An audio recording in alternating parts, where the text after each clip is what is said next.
war. Spit a pen with my niggas, get your knife and your fart. With the coat and when you speaking to me fart. Hey, I just took the floor. Ain't no pussy in my campaign. They can't stop the campaign. Tell them bring the champagne. They know I'm a champion. They can see the outcome. Get the niggas bang, got them tied down and outdone. You can't do with the step. Them niggas been down since day one. We run up the bands, bitch like that, like that, like that. They say you.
This shit gon' ride.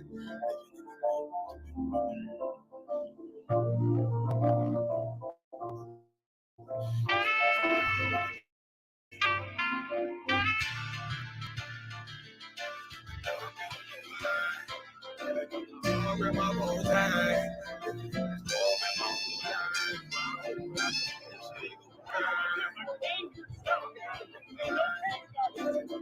Grab my whole time. You'll never see another nigga like this. Pop on the night shift. Now I'm one westward, sharper than an ice pick. On you rappers next, and it's feeling like some vice grips.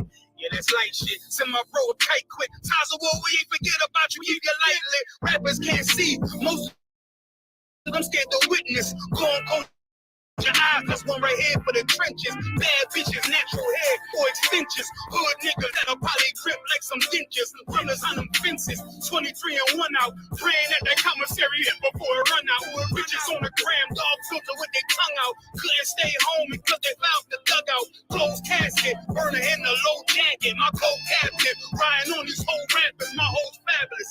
Now I don't mean that derogatory, but I'm a player and there's no my women riding for me. I avoided Maury. I got 2 jets. If I can't make it through for them, then I'm useless. Sit down that roof press with a couple bosses. After the war, just to count our losses. It's not many. You see a smile on my face, but I'm not friendly. Gun on my waist, sipping white Henny. I just hope this shit go right. Living in the dark, you don't know lie. Gotta got my heart in my bow tie. Waiting on the storm in my whole life. I just hope this shit go right. Living in the dark, you don't know lie. Gotta got my heart in my bow tie. Living in this world in my whole life. My whole life. It's so melodic. When I be dropping this Ebonics, this ghetto phonics, it got me on the level supersonic. My bomb atomic. And you know where you can find me. Somewhere probably put in this paper origami. My name is pure as Dasani. My wave is like a tsunami. I went from 0 to 100, feeling like Ricky Bobby. I made a deal with the Reaper. Got a couple wives, they some keepers. Talk a lot of shit, but you can't walk a mile in my sneakers. Bitches go to Miami, come home and change features. Now she got a BBL, her ass fatter. Trying to show up all them niggas that laughed at her. Now when they see her, they only wanna fuck her. They just wanna touch her. They don't wanna cuff her. They just wanna come and kick it with her like a punter. Turned her to a runner, now it's all aboard the train. Fenty on the face, but it's not concealing the pain. It's a shame. That's why I'm in the hood like some rap snack. I know niggas kill you and your mama for a scat pack.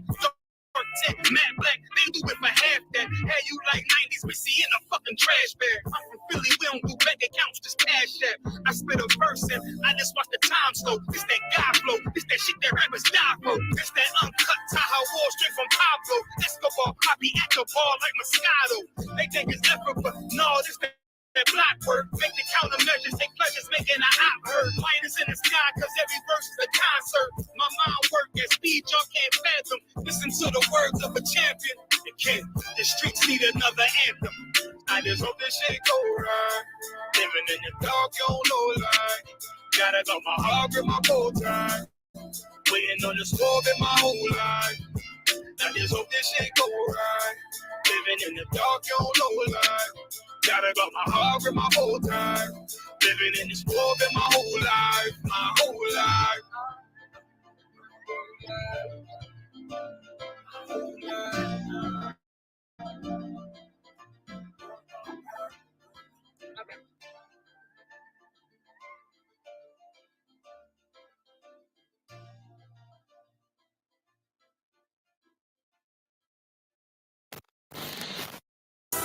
All right, this is Rooted Speech, man. We got Captain Taiwan in the building.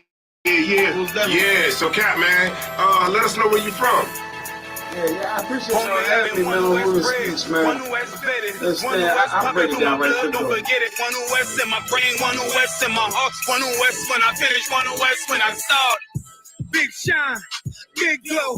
I be gone till November, let my bitch know. I'm back by the winter, bubbling like Crisco. I need my pockets all swollen like a lymph node. Talking out the side of your neck, get you a slit throat. I stay broke, don't care if I got a million. Looking down on me, I put your brains on the ceiling. Fuck kicking down the door, we about to demo the building. Fake cats all in these groups, I wonder who ya. Shoot ya off your pulpit, hallelujah. 4 pound gun young and down like it's a cougar. On my feet, combat boots or is it Puma? Words spreading around about me, none of it rumor.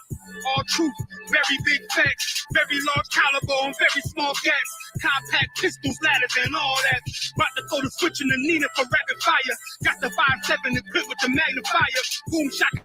Equipped with a rim rocker. We ain't really got beat. Yaramak would have been shot you. The best rhymer. Sin Pot and Big Papa. Big Llama. Big Juice. I'm Big Jamba. Quarter tank of gas around like a big timer. No informer. No sweat. Not in China. My conglomerate rap like in Ghana. No Asian pun. Barack.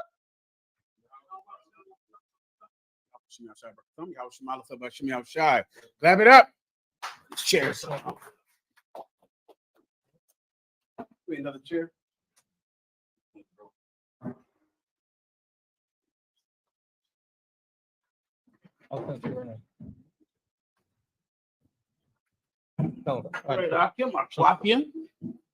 Ready to answer your questions, solve all your problems, heal your families, make you love each other where you would hate each other.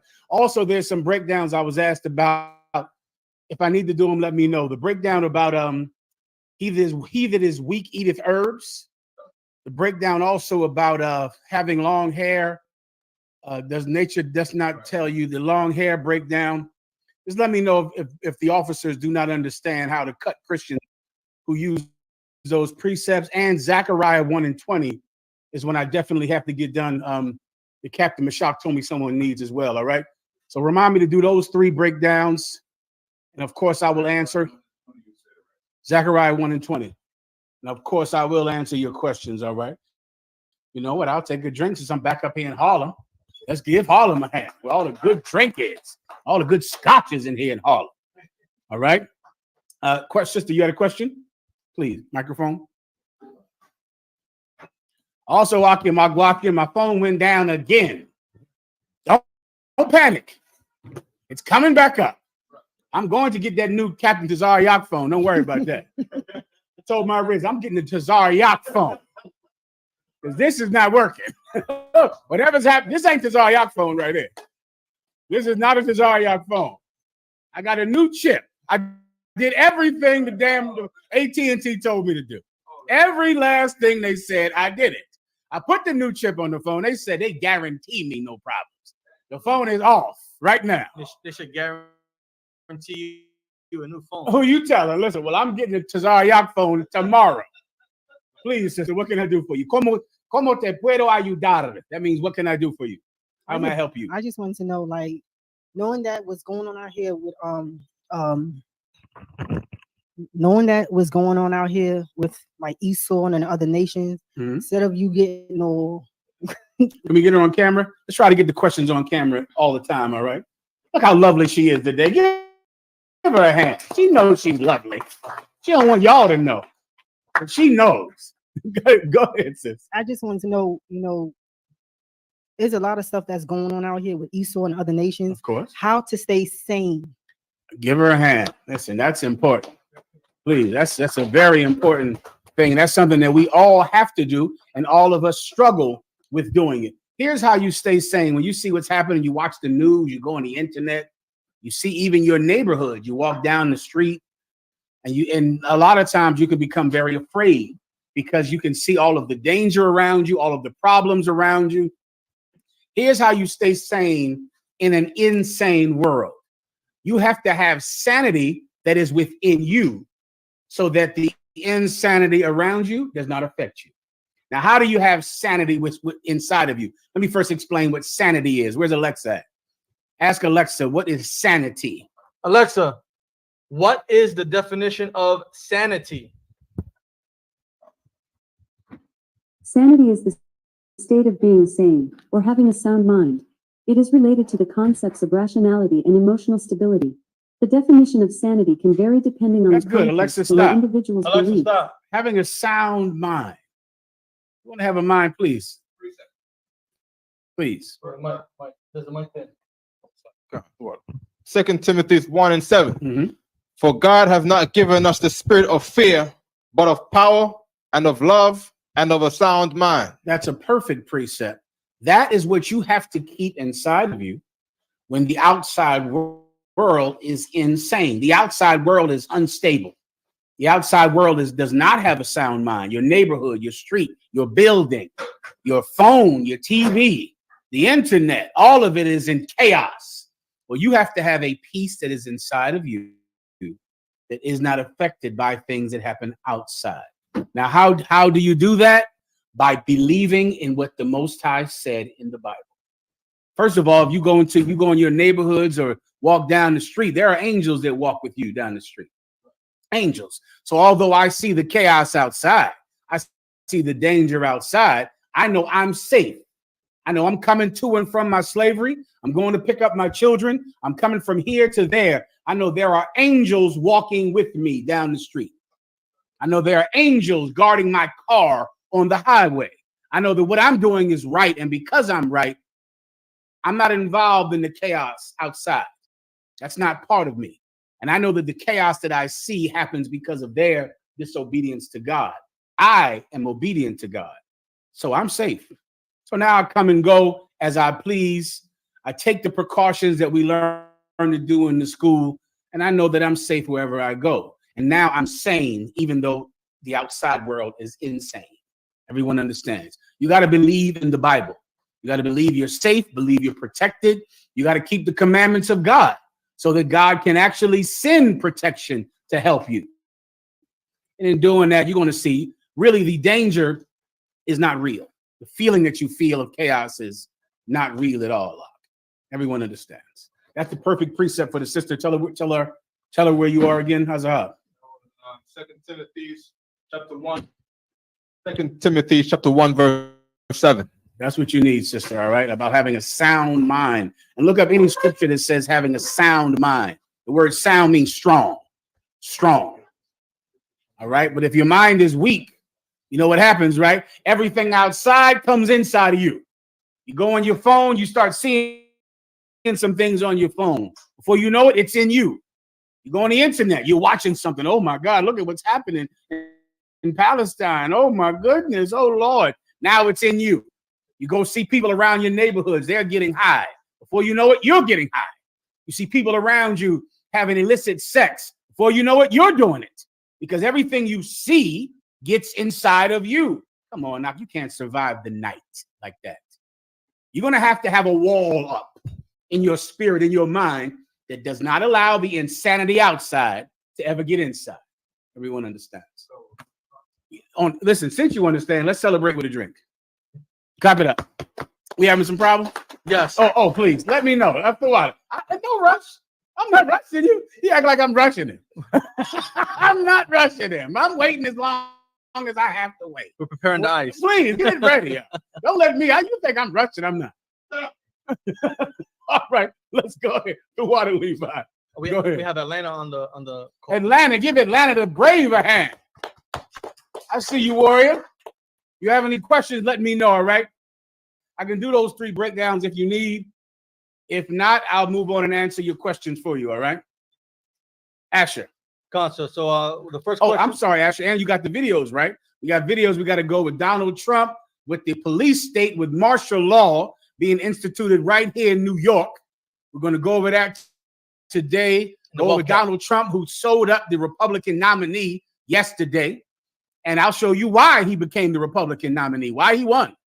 We'll go over that, and a former DEA agent explaining why crime is so high in the Black community.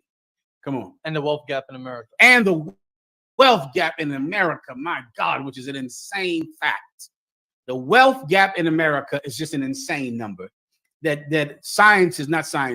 economists say cannot be bridged. There is no way to get closer to the wealth gap that Blacks and Latinos have with white people.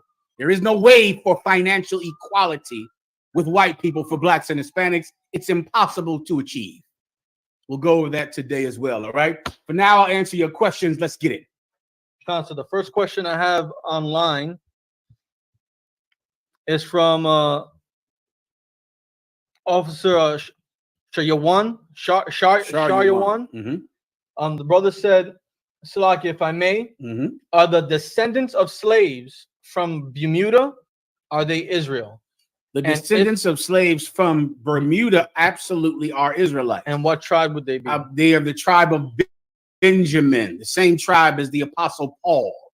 The Apostle Paul, give me some other famous Benjamites. You know all the famous Benjamites. Marcus Garvey, though he's not in the truth, but he's a Benjamite. Come on. Commanding General Yohana. That's the one I'm waiting for. Commanding General Q. Say again? General Q. General Q, I don't believe is a Benjamite. Yeah. General Q is not a Benjamite. General Q is a Judite. No, he's not Benjamin. No, he's not a Benjamite. General Hazayan is a Benjamite. Captain Shamawala is definitely a Benjamite. Give him a hand. These are famous Benjamites. Biblically, you have some famous Benjamites like that cat Barak, I believe, with what's that sister in the Bible? Esther? Was it Mordecai? Yes. Mordecai was a famous Benjamite that was pivotal in the story of Purim. Come on.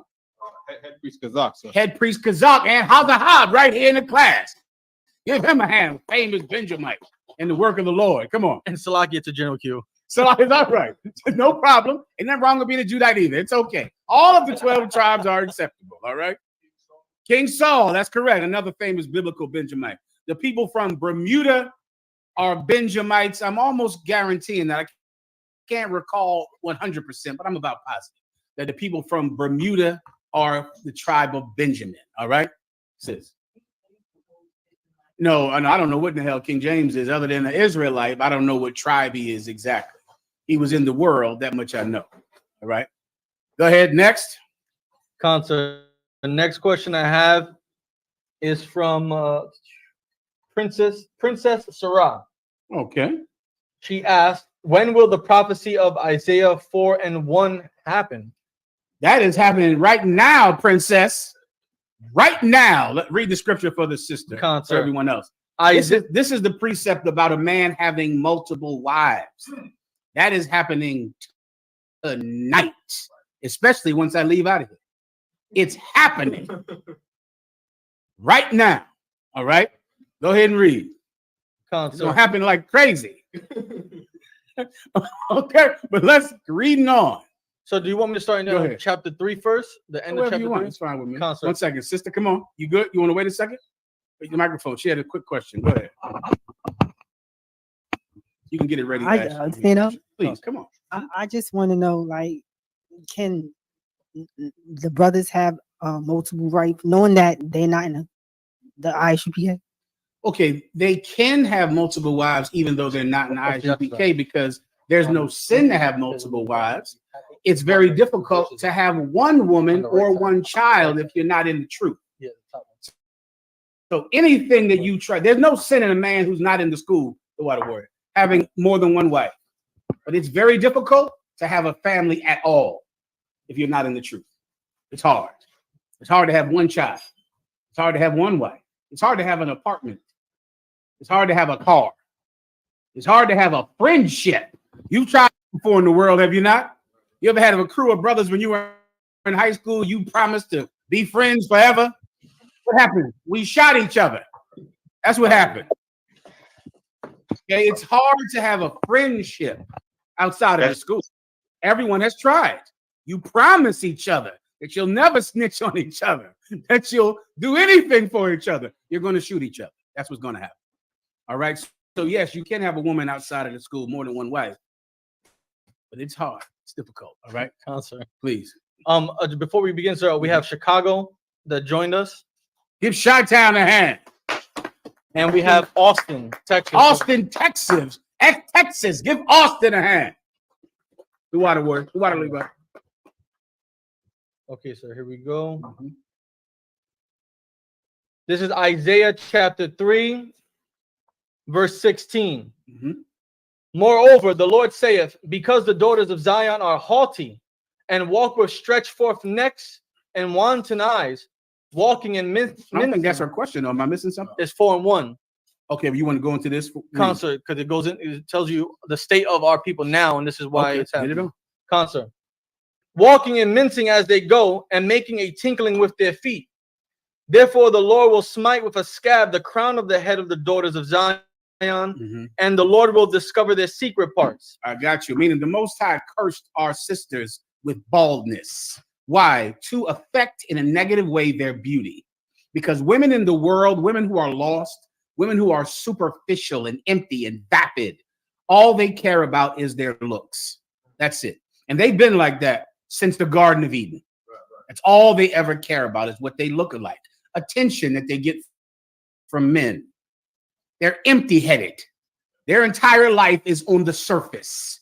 So what did the Most High do? He attacked them where they live. He attacked what they love, their hair, what they look like, knowing that that would hurt them the most. And that's a curse that our women have unto this day. So many of our women.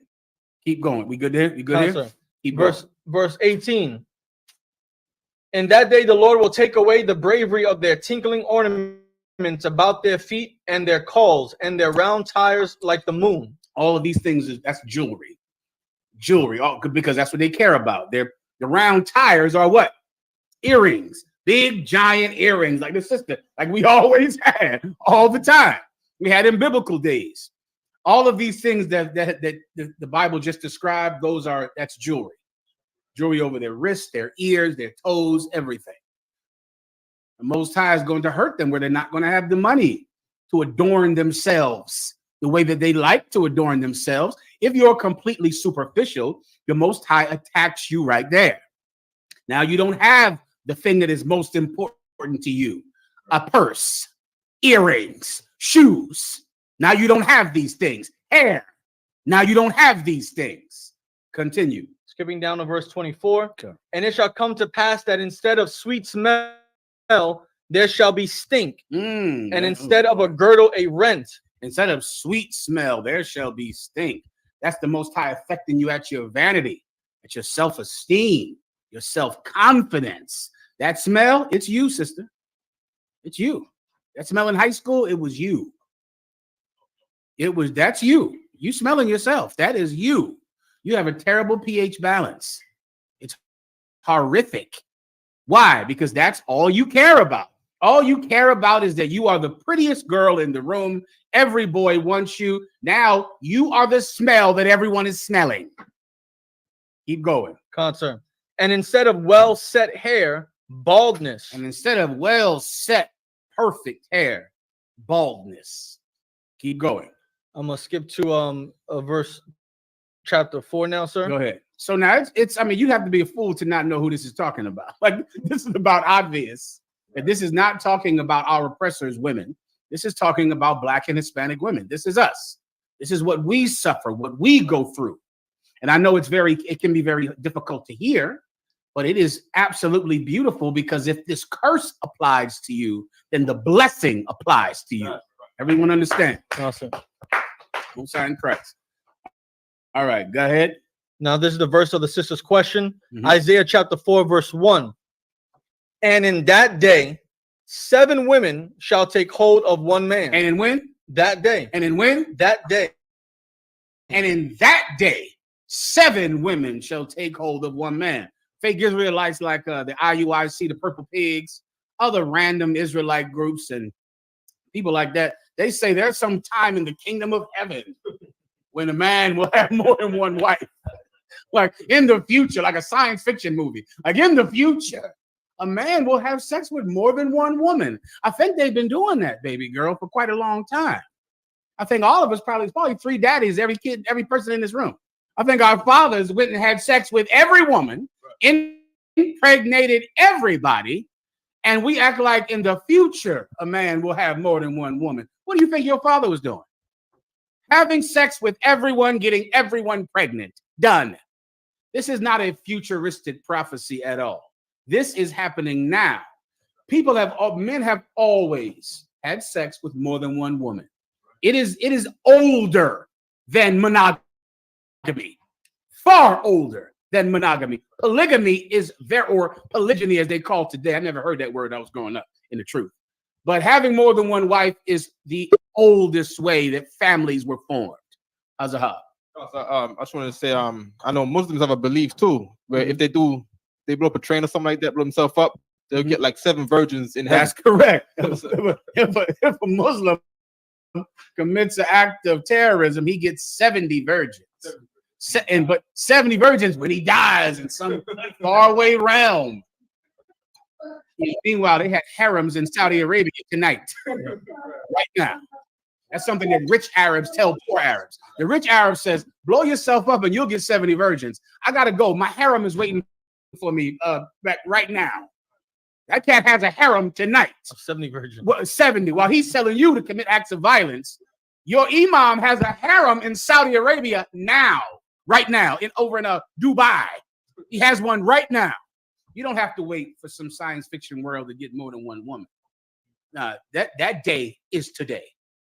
That day is today. We're doing it right here in the Israelite School of UPK. The Israelite School of UPK has always taught that a man can have more than one woman. We're doing it today. The day is today. We're doing it right now. Right. And guess what? The women know about it and they accept it. We don't lie about it. We don't sneak around. You cats in the world, you just sneaky little rascals, aren't you? You brothers in the world, you sneaky little rascals. How do you hide it? What do you do all day? You scrub your phone like a goddamn CIA agent. You're washing the perfume off of yourself. You running in the house, jumping in the shower. You run in the house and jump in the shower. She like, damn, baby, why you taking a shower? Huh? Listen, I'll be there in a minute. You trying to shower the stink of outside the house sex off of you. The perfume. Throwing the clothes in the washer. Throwing the clothes. Combing your clothes for lipstick and fingernails and God knows what. And then the side broad is going to scratch your back. Y'all think she's caught up in passion. You think that's passion, huh? That's because the sex is so good. She's scratching you to leave a mark for the other woman. That's why she's caught up and enthralled in passion. They find out anyway. No matter how sneaky of a rascal you are, they still find out. In the UPK, we tell them. That's that. We just tell them. We let them know what's going to happen, and this is how it's going to be. And they make this scripture come to life. Read it again and keep reading it. Concern. Isaiah 4:1. And in that day, 7 women shall take hold of one man, saying, we will eat our own bread. Saying what? We will eat our own bread. What myth does this crush? The myth that the only way you can have more than one wife is if you can afford them. Many people say that. Well, how are you going to have more than one woman when you got to pay for all of their clothes and pay for all of their rent and get all of their hair done and their nails done every 2 days? Come on. We will eat our own bread. We will eat our own bread. That's what it says. We'll eat our own bread, meaning you do not have to feed us. We will feed ourselves. We will eat our own bread. Are we waiting for this to happen in some futuristic world? It's happening tonight. Today's the day. It's happening right now. Where a woman will say, all 7 of us want to marry you. We'll pay our own rent. We'll buy our own food. Keep going. Our own apparel. Another myth is that you have to buy all of their clothing. The Bible says in that day, they will say, we will buy our own apparel. What is apparel? Clothing. This day is today. This is happening right now in the Israelite School of UPK under commanding General Yohana. Keep going.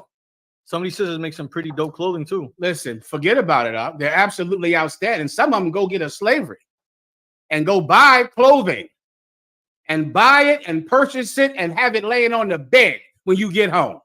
That's what some of them out here doing. Keep going. Only let us be called by thy name. Okay, read the word let us. The word before let us. Read that.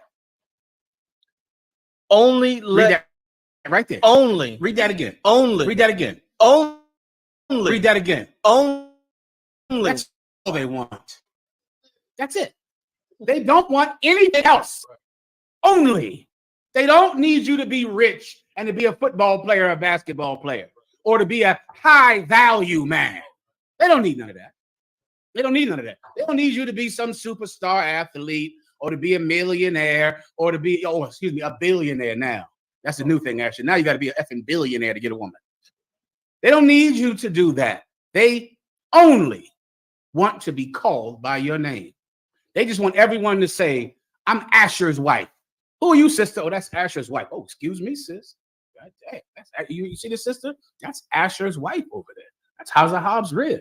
Hey, Shalom, sis, what's your name? Oh, you are Hazahab's rib. Shalom, sis. My goodness. Hey, this is Hazahab's rib over here, Rob.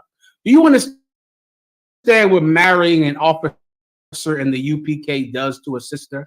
It cleans her. She's clean. She becomes a woman of dignity. The minute she is in the bed with him, she becomes elevated. She's free from all the rumors of youth, from the things that people used to say about her in high school, from the things and the names her mother called her, from the past, from the traumas that she went through at home. Now, who is she? Now she's Levi's wife. That's who she is. My God, she's a princess. She's absolutely glorious right now. And if women could understand this, this would really end the crime problem that we're going to go over tonight. There's a crime problem in New York, and no one understands how to solve it because no one knows how it starts. The Bible is saying that women will say, all I want you to do is to let everyone know that I am your woman. That's all I need, because choosing the right man cleanses a woman.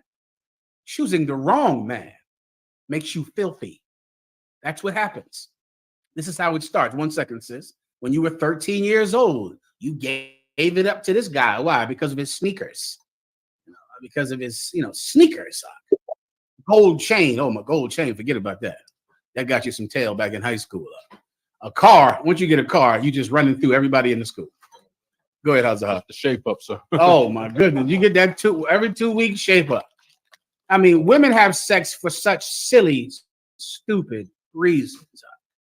One of the main reasons they have sex is because they've been traumatized as children. Right. And now they devalue themselves and they give themselves over for nothing. Well, that stains you.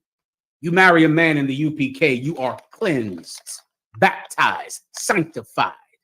And to offer that to a woman, she considers it priceless. And she doesn't care how many other women are sharing you. She just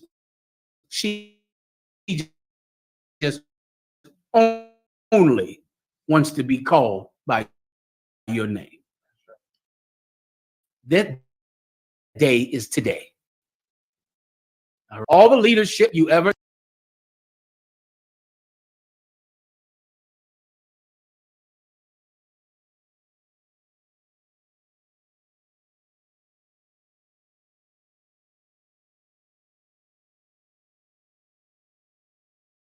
you never got. They're going to be the father you never had, the best friend you've always wanted. They're going to complete you. You give me a call and I'll straighten you out with some of these young brothers if you're worthy of it. Give yourself a hand.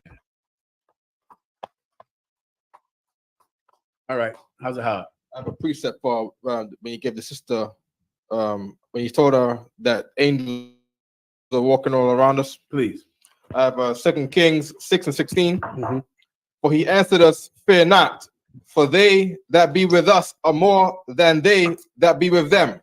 That's the precept. That's when the prophet was going through a terrible time when he was under attack by his enemies. And the prophet of God with him said, there are more with us than be with them. That our army is invisible to the naked eye, but they are everywhere around you, the angels of God. Verse 17. And the Lord opened the eyes of the young man, and he saw, and behold, the mountain was horses and chariots of fire round about Elisha. That's what's happening in your everyday life. All right. Asher. This is excellent scotch as usual, Captain. I appreciate it. Mm-hmm. Next question, sir, is from Delaware. Also, by the way, Kansas City just joined us, sir. Give Kansas City a hand. I see you, KC. Go ahead, Doc. This next question is from UPK Delaware, sir. Mm-hmm. A sister wants to know how do we know if we're being tested or disciplined when things happen in our lives?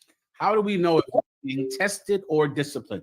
Well, to know the difference between that, you're going to have an evaluation of yourself, which is difficult for people to do. People cannot audit themselves. You got to be able to do a self-audit. The good thing is, if you're in the Israelite School of UPK, we can audit you. We can critique you. We can give you an audit of who you are. So you got one brother, both of them lost their slaveries. I'll use sisters. You got two sisters. Both of them are going through terrible times. You might have those fibroids that are a terrible thing that happen to sisters. You might have lost your slavery. You might be lonely. You might have lost the people in your life who you depend on yourself and you think, damn, I mean, did I do something to deserve this? Sometimes you absolutely did do something to deserve it. The Christian church will tell you that you never do anything wrong. And anytime anything bad happens to you, it's God you. That's a lie.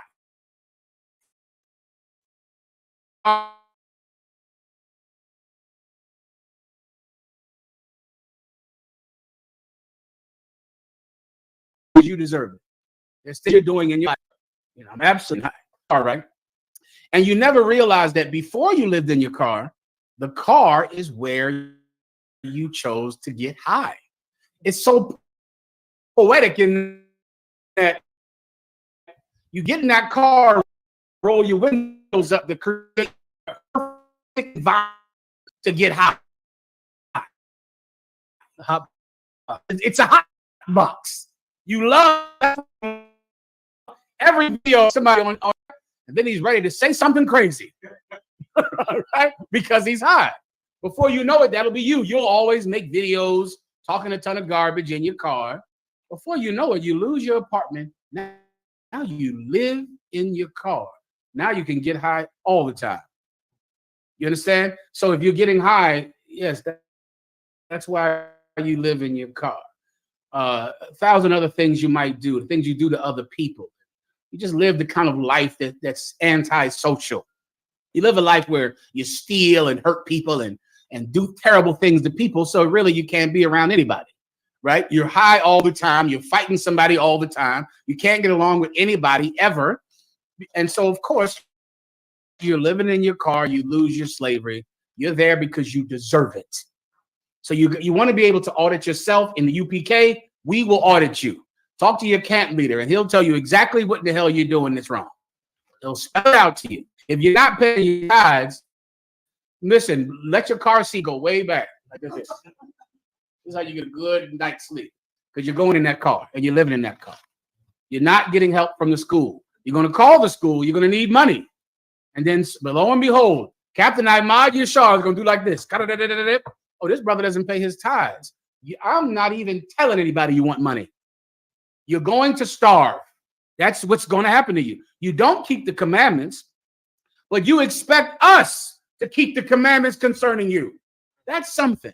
We're supposed to help you now. Why? Because of Jesus? Because of the Spirit of Christ, I guess. We're supposed to give to you and help you. When are you going to pay tithes because of Jesus? When are you going to do the right thing because of Jesus? Surely I'm supposed to forgive you because the Bible says to forgive. When are you going to do what the Bible says? When are you going to stop doing so many things that need forgiveness? When will you stop? Well, you're going to sleep in that car. You're going into the shelter. You're not getting any help at all. Ask your camp leader. He'll tell you why you have ruined your life. It's your fault. Now, when you realize that, then you can begin to correct yourself and to do the things in reverse that you've done to ruin your life. Now, there's another time when you're being tested. How do you know? Ask your camp leader. Ask him. He'll go, nah, this is a solid ass brother here. This is a solid sister. You know, nah, this is just the test that many of us go through when we first come into the truth. This is not a punishment. I've audited this brother, and this is not a punishment. This sister, and this is not a punishment. This is a test. Both of them have to be faced head on. Right. Both of them. So if you're being punished, you better face it head on and make the corrections. If you're being tested, you better face it head on, step into it, and get through it. Neither one of them can be avoided. Everyone understands. Okay. Asher, see me one more time, please, Warrior. From the back. So I get to the I don't want to argument in the different zones. Anyone have a question? Austin or Atlanta has a question, sir. Go ahead, Atlanta. You got it. Hey, shalom, y'all. But your thumb, sir. Hey, Salakia, can y'all hear me, sir? I hear you perfectly. All right, come on, sir. Hey, Salakia, sir, going back to that Isaiah 3:24 regarding the smell of the sisters, the stink. Mm-hmm. I'm seeing a trend now about the BBLs having a stink, sir. Oh, God damn. it's a rough one. Huh? Yeah, that's it, sir. The BBLs, that's something y'all young brothers got to contend with. That did not exist when I was out chasing tail. That did not exist. BBL, I don't even know what the hell that is. I see them in the gym, and they look terrible. You look like you have a saggy diaper on. You look like a full diaper. You know, Lord be with you now. I understand you're struggling with some issues, and it's sad. And of course, you need a man. That's a perfect example of what I was telling the sister earlier. These sisters are looking on the internet, and they're seeing Cardi B and Nicki Minaj and all of these girls getting all of these likes because they got big fake butts. And what happens? The chaos outside gets inside because they don't have a sound mind. So now they go out and get a BBL because someone on their phone has it. Someone on the internet has it. Let me give you the mystery to brothers. Brothers want to have sex with all the butts, all the tails. Do you understand me? Brothers do not care about any of that garbage. None of that. None of that means anything to a man at all, whether or not you got a butt like Cardi B or not. He wants that tail that you have. That one you sitting on every day, that's the one he wants. He wants that. He's fine with it. And he's going to thank the Lord that he gets it. And they all look good too, all of them, in a certain aspect. There's a condition where they all look great. Every last one of them is BB. Is that what BB or L? BBL. What does that even mean? Brazilian butt lift. Oh, well, listen. There's a condition where they all are excellent. They all from Brazil in a certain condition. Go ahead. I'm gonna say, you put your life at risk trying to get one of those when you can save your life by getting a husband. Yeah, I heard they go over to damn Mexico and face the cartel. They go to Mexico and face the drug cartel to get that butt. Sister, I would have you not be so stupid and stop doing things like that. I never heard about the thing stinking. I'm not surprised.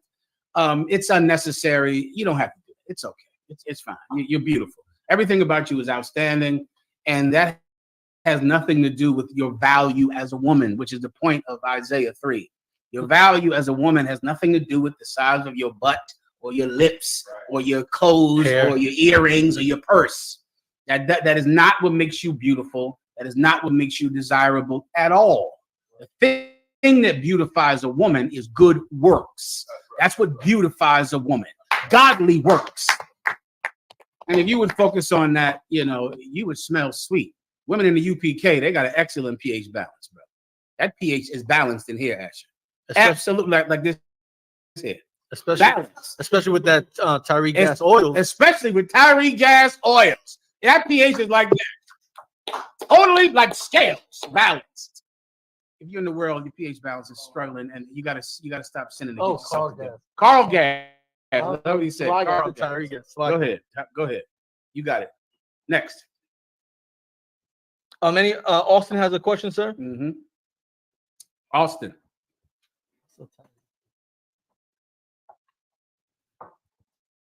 Okay, all right. So, can I be heard? I hear you fine, Warrior.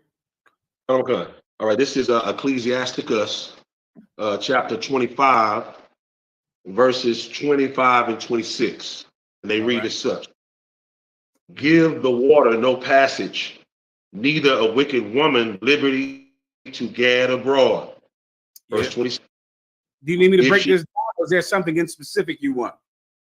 Con out of con. And break it down right now from right here.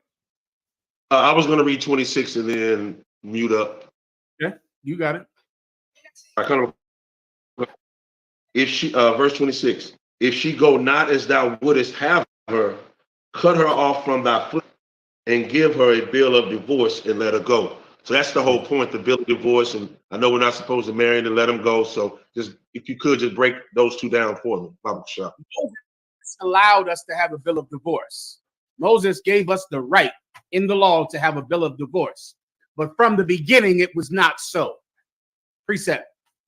You're going to go to the book of Matthew. I just gave you a quote just now. From the beginning, it was not so. Moses suffered you to divorce your wives. He allowed it. So if you go into the Old Testament, you are absolutely going to read where Moses gave you the right to divorce a woman because she vexed you, because she got on your nerves, because she didn't please you. But from the beginning, it was not so. For two, he said, have become one flesh.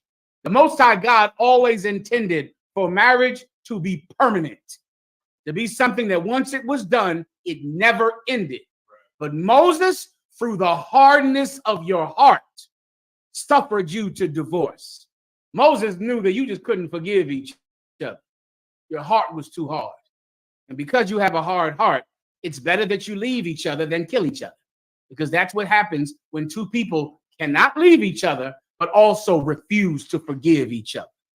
Now you have a house full of violence, full of death, and it can get quite serious, bro. There's so many, we're not on TikTok, right? There's so many unalivings that happen with people who are living in the same home and can't ever forgive each other for small trespasses, let alone the big ones. You have the precept I'm asking for, Rock? I just quoted the whole thing to you just now. Put it in your concordance. It's in Matthew 19, sir, verse 8. Matthew 19. Go ahead and read it. Where's this question coming from? We can't hear you, Austin. Okay. Okay. Austin, go ahead and read it. Ready. Matthew chapter 19. And then we're going to start at verse, I think, 6. So, see, okay, of course, going to, yeah, right there. 27 or not 19:7. So yeah, Comic-Con. This is the book of Matthew, chapter 19, verse 6. Wherefore they are no more twain, but one flesh. You want to stop? You want to go? You go up to this part out. Then why did Moses allow you to divorce? Why did Moses say you could divorce? It's somewhere above this. Read verse 7. Verse 7. Come, sir. Verse 7. They say unto him, why did Moses then command to give a writing of divorcement and to put her away? So now, already, without reading this, right, I want you to use your sense of logic. Why is the Sadducee and Pharisee asking that question to Christ? Why are they saying, then why did Moses say you could give her a bill of divorce and put her away? Why are they even asking him this question? Don't even read above it. Just answer it logically. Looks like they're trying to catch him up in a lie. Okay, but you're almost there. Listen to how they word it. Then why did Moses say you could give her a bill of divorce? There's only one reason you would ask someone that question and form it like that. The person you're asking is saying you cannot divorce. Use your logic, right? You're not allowed to divorce. Then why did Moses say you could give her a bill of divorce? Do you understand? That's what you need first. Christ was teaching not to divorce, that divorce was wrong. How do I know? Because the Pharisee said, then why did Moses say you could divorce? That's because Christ was out on the street teaching that divorce was wrong, that you weren't allowed to divorce. Do you understand, Austin? Okay. Keep going. Read it from the top. Verse 7. They say unto him, why did Moses then command to give a writing of divorcement and to put her away? So now they're using that precept that you just pulled, and they're saying, well, in the Old Testament, it says you can give her a bill of divorce and let her go. You're teaching that you're not allowed to divorce. Why did Moses say you could then? Keep reading. He saith unto them, Moses, because of the hardness of your hearts, suffered you to put away your wives. You know the word. You know the word suffer means up in Old English. Suffer. You suffer something. It's like something you don't like, but you allow it. You understand? It means like to allow a thing. You don't want it, but I'll suffer it. I'll suffer this. I don't want you to do it, but I'll suffer it. It's to allow a thing that might be unpleasant to you. Moses suffered you to have a divorce? For what reason, Austin? Because of the hardness of their hearts. Because of the hardness of your hearts. That's why so many marriages end up. Because you just won't forgive. You won't let anything go. You won't do it. So you got to be mad at this person forever. Angry with them forever.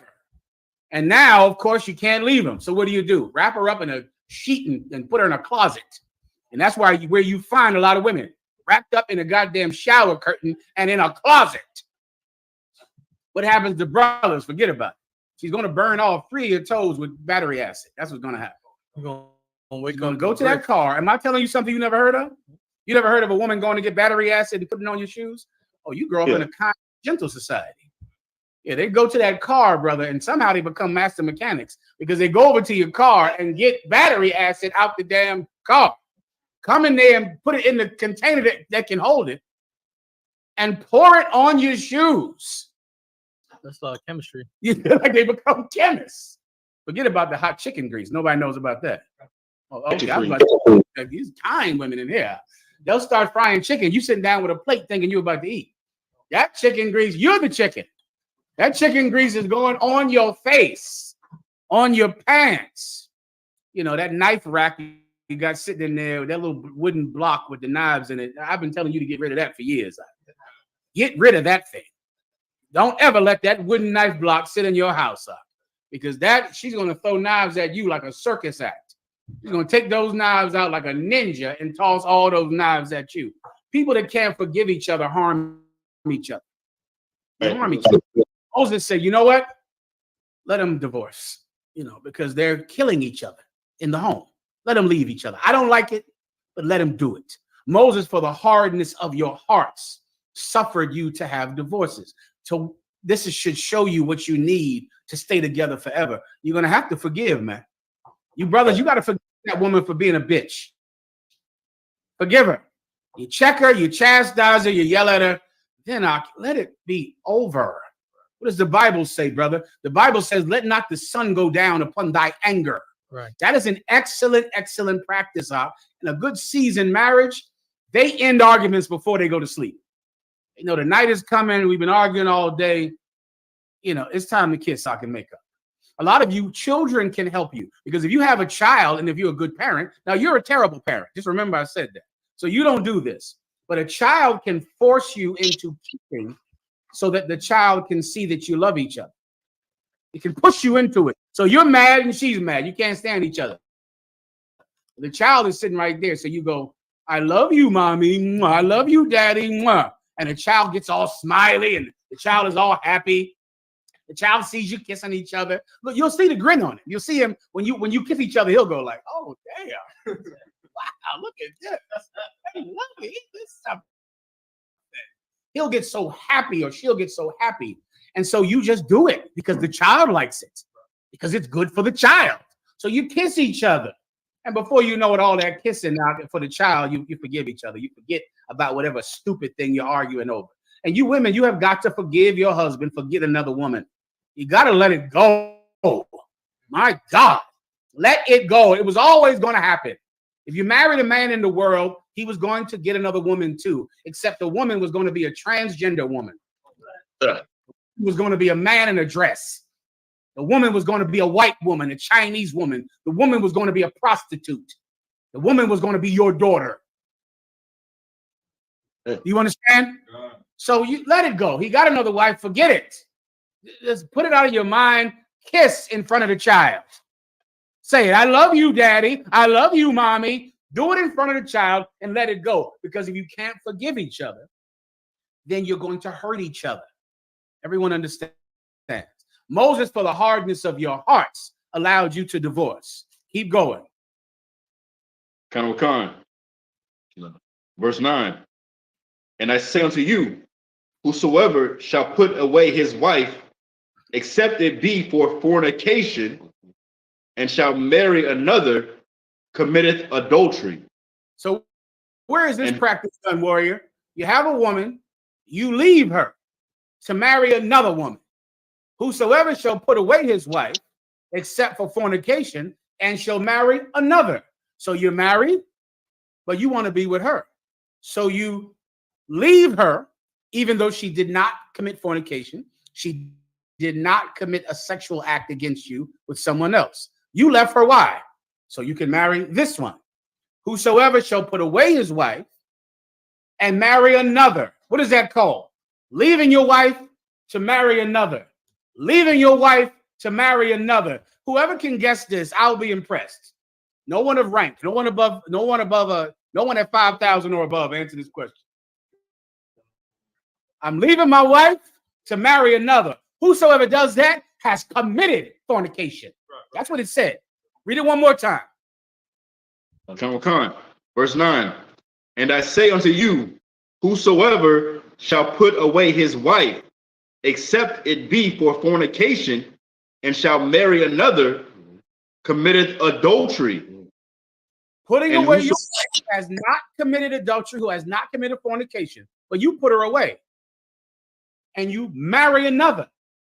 You put this one away, you divorce this one and marry another. That is adultery. Right. What is that? Austin, do you know? It's America. You're not going to like it. Give you the answer.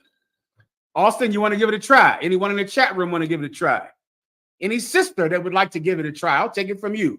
Sisters in the chat room, give it a try. He's married. He wants to be with this girl. So he leaves this girl to be with this one. He committed adultery. What is that called? If I could. Go ahead, Al. He's basically putting his wife away, meaning like putting her away, meaning he put his woman away to get another woman. The UPK term for it. I want you to give me the term that's used every day for I was with her, but then I don't love her, so I have to leave her so I can be with her. That's done every day, and it's called something. Ephraim, you want to give it a shot? Cheating? No, it's not cheating. That is not called cheating. Why? Why isn't it called cheating? Who knows? It's right in front of you. Why is it not called cheating, Asher? Because you're leaving one. Because I'm leaving this one. So I'm not cheating on her. I left her. Now I'm with this one. What is that called? Please, Simeon. One night stand? No. I was with her. I left her. Now I'm with her. It's not one night. I had a wife. I left this wife to marry this wife. Right here in the back. You got it. Go ahead. Slack, so if I may, would it be called quote unquote dumping her or divorcing her? I got some. Okay, let me hear your question. Not quite. Let me get you in line. Go ahead. I have one person that said monogamy. Give him a hand. Who said that? What's the name of the person that said that? Two brothers said it first. Shapat Dayak from DC and Ayasap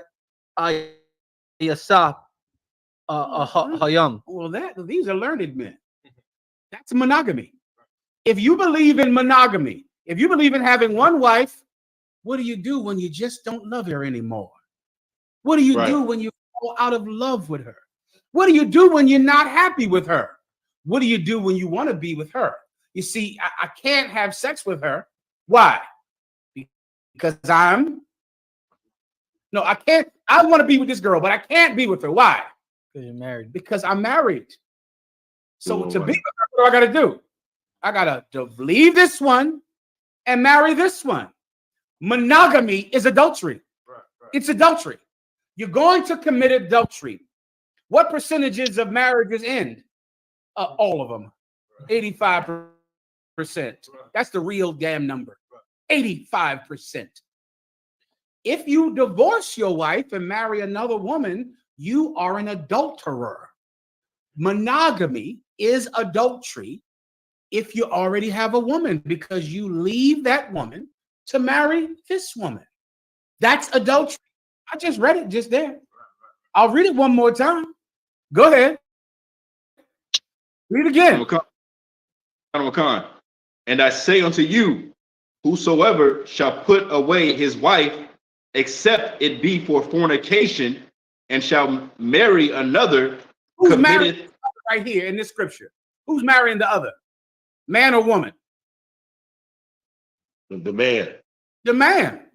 The man is putting away his wife, leaving this wife, and marrying this wife. That's monogamy. Now the man has what? One wife. He had one wife right here. He left her so he could have this wife. Now this is his one wife. Monogamy is adultery the way that you do it in America, because you leave a woman to marry another woman. You don't cheat on her. God forbid you do anything like that. You would never be a low value man and cheat on a woman. No, if I'm not happy with her, I sit her down and I say, listen, we're not happy anymore. We haven't been happy for a while. What about the kids? We'll co-parent the kids. We'll be co-parents. I'm leaving you. And now you're going to see on Facebook, he's marrying this new broad. That's adultery. Monogamy is adultery. It's adultery to leave a woman so you can only have one wife. You leave this wife so you can marry this wife so you can keep the rules of monogamy. So you can only have one wife. That's adultery. That's what the Christian church does. The IUIC does. Everyone does that but Commanding General Johannes can. All of them do it. So you dumb bitches in the world, if you think that you are helping yourself by marrying a monogamous man, he is going to leave you once he has a woman with a bigger BBL than you. He's leaving you. Why? Because he's a monogamist. He can only have one woman. So he's going to leave you and marry another. You understand, Austin? Okay. Your question, or was it something else? Well, you made me understand it. So the latter part of that scripture. So when the man goes, then it forces the woman, if they're not going to be together, he forces the woman to get with another man, and then that again, that's the adultery again, right there. No, I think you just, the adultery is what you just read. Right, that's right. What's the first adultery he committed? Right. Okay. So I'm asking you, what is adultery? What's the first adulterous act that happened? The first adulterous act that happened was the man throwing away his wife and then getting with another woman. That's the adultery right there. It just said it. It didn't say anything else other than he left this one and married this one. He has committed adultery. That's the direct wording of it right there, is it not? Okay, you're right, General. In front of you. He left this one and married this one. Adultery. Done. Right. Who's this new woman? Oh, this is not your wife. Who's the other one? You kept them both? No, I didn't keep them both. I couldn't cheat on them. I believe in having one wife. So I left her and I married a new woman. You're an adulterer. Right there. As soon as that happens, you're an adulterer. Right? You believe in having one wife? You believe you can leave this one and marry a new one? You're an adulterer for doing that. Now, after you commit that act of adultery, then who else commits adultery? Your former wife commits adultery because she's been left by you. So now she gets another man and her real man is still alive, which means she's an adulteress because the Bible says a woman is bound to her husband until he be dead. Now your former wife is also an adulterer. You're an adulterer because you left her and married another woman. She's an adulterer because she married someone else. You understand? Okay, completely. The water, General. Later. Captain.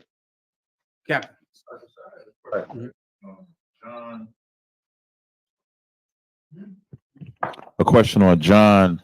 The doubting Thomas, right? When Thomas had to see him. So now a lot of Trinitarians in John 20 and 28, when Thomas answered and said unto him, my Lord, my God, they look at that as him affirming that Jesus is God.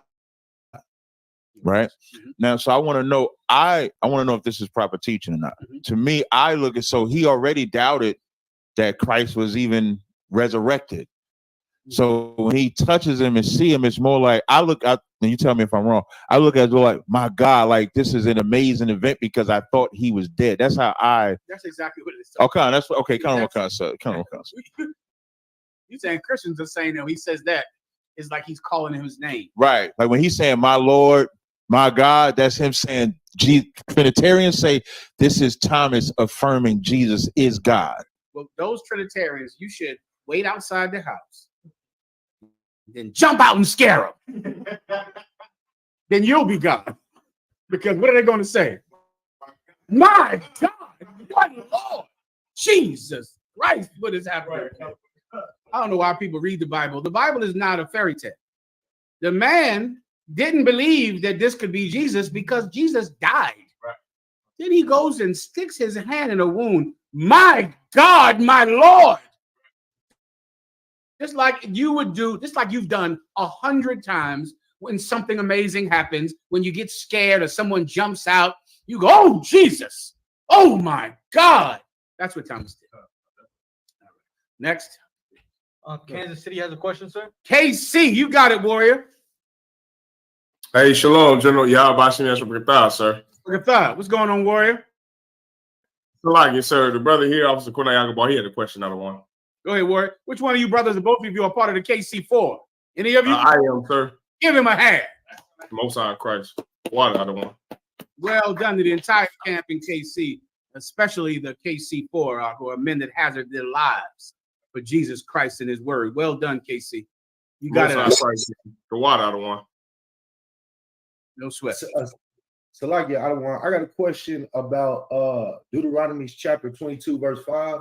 Of course, we know our enemies, not the fake Israelite groups, they teach that they use this verse to say they can't wear pants. But I was wondering, I had two parts to the question. I was wondering first if this coincided with the pagan worship of the goddess Ishtar, where she had the men and women cross-dressed, the men dressing like women and the women dressing like knights or warriors. And then also, can we use this? Salakia, go ahead, sir. Go ahead, warrior. And then also, Salakia, can we use this to teach that a woman is not to join the police force, security guard, military, and stuff like that? Okay, no. What you can do is use it for this. A woman is not to wear what pertaineth unto a man, right? There are women's pants. So this is not talking about pants. Purple Pigs, the Geno Jennings group, there's a few other groups that say this is speaking about a woman wearing pants. If you think that, then of course, there's nothing wrong with a man wearing skinny jeans. Skinny jeans are absolutely unlawful. When I say skinny jeans, I'm using a word, I don't know what y'all call them, but the jeans that are clearly made for women, right? There are jeans that are made for women, pants made for women, shirts that are made for women. Everybody understands. Those things are allowed. You can wear those things. So wherever the hell you work, if it's something that is made for a woman, then it is clothing that pertains to a woman. And a woman is allowed to wear it. You cannot wear clothing that pertains to a man. In every field, you can find things that are made for a woman. In the UPK, we have women's shirts. You know how we wear rock t-shirts in the UPK. Right. Now, women also rock t-shirts in the UPK, but those shirts are different. And on many slaveries in the police force and things like that, the shirts are different because they're made for women, cut different, shaped different. They make some difference because they know women wear it. You understand? That is what makes it lawful. All right. You're allowed to wear something that is for women to wear. What this makes unlawful is looking like a real, give me the right word to say it on TikTok, a woman that is, manly. You get the point. I used to have a word when I was young that I can't say anymore, but you're that word. That's what you are. And that is unlawful, where you're a woman trying to look like a man. And everybody knows what in the hell it is when you see it. This is not, crazy. This is what you know when you look at this. You know when you see this woman and she has a shirt. This woman has a shirt. This woman has pants. This woman has pants. Are you telling me there's no difference between a woman who's not trying to look like a man and one that is? You know there's a difference. Why do I got to break this down every 5 years? Because of some idiot Israelite group that has never heard of women's shirts or women's pants. Everybody understands that, right? Woman who dresses in jeans look like a man, brother? Lie. You know that ain't true. No, that's not the damn case, right? But can a man wear jeans made for BBL women? Is it okay? Because if this scripture is talking about wearing pants, you understand what that means, right? Wow, sorry. Hello? Salakis, we on mute. It is talking saying a woman can't wear pants. And that would mean all pairs of pants are for men. You understand? Show me some pants up there. Show me some of the pants that the Purple Pigs IUIC would allow you to wear. Right. That would mean show me some apple bottom jeans. That's a good one. Who are it? Both of y'all was in the same mind on that one. Give yourselves a hand. I forgot about apple bottom jeans. So in the IUIC, this would be allowed. Yeah, there you go. This is for a man. Show me the men's jeans up here. Put them up on the screen. That's for a man. That's for that ain't true, right? That if this scripture is saying a man can't wear pants, then a man can wear that. He absolutely can wear that with apple on the back of his butt right there.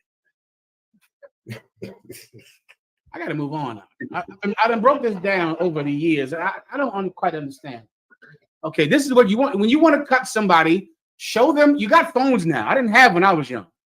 Pull a phone out, show him apple bottom jeans. And then you ask him, so can a man wear these? He's going to say no. And then you'll say, why not? And then you'll have him. Everybody understands. Got on time, sir. All right, next. The water, General. No problem. Can I get into the topics now? Oh, sure. Any other questions in the room here? I have a bunch of questions online, sir. You want me to do one or two or no? That's on you, sir. Okay, come. Salaki, to everyone that posted questions, I'm going to read.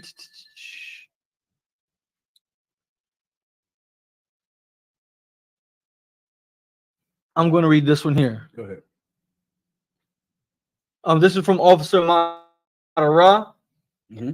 He asked if he can get a breakdown on Leviticus chapter 19, verse 20. Go ahead. Counselor. Leviticus chapter 19, verse 20. Mm-hmm.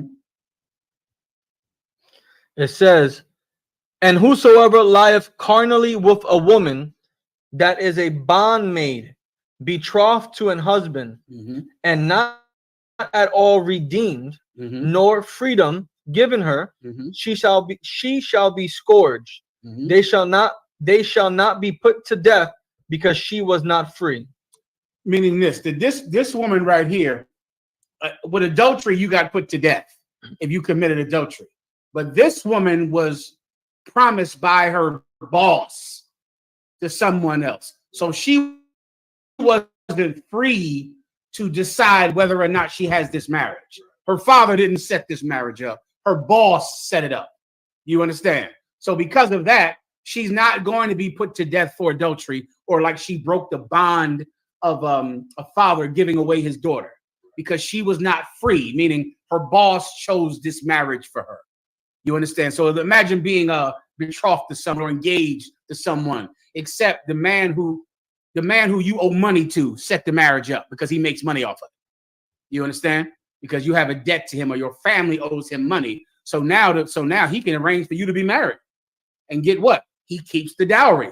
He keeps the money because your father owes him money. Then you decide you don't want to be married to him. You go and marry somebody else. You get a beating, but you don't get unalived. That's the rule. Everyone understands. Come on, sir. Go ahead. This is, of course, during the time before Christ when Israel had a class system that was abused by the Sadducee and Pharisee and the ruling class. And Jesus Christ demolished the class system in Israel. Now we're a nation of kings as God always wanted it.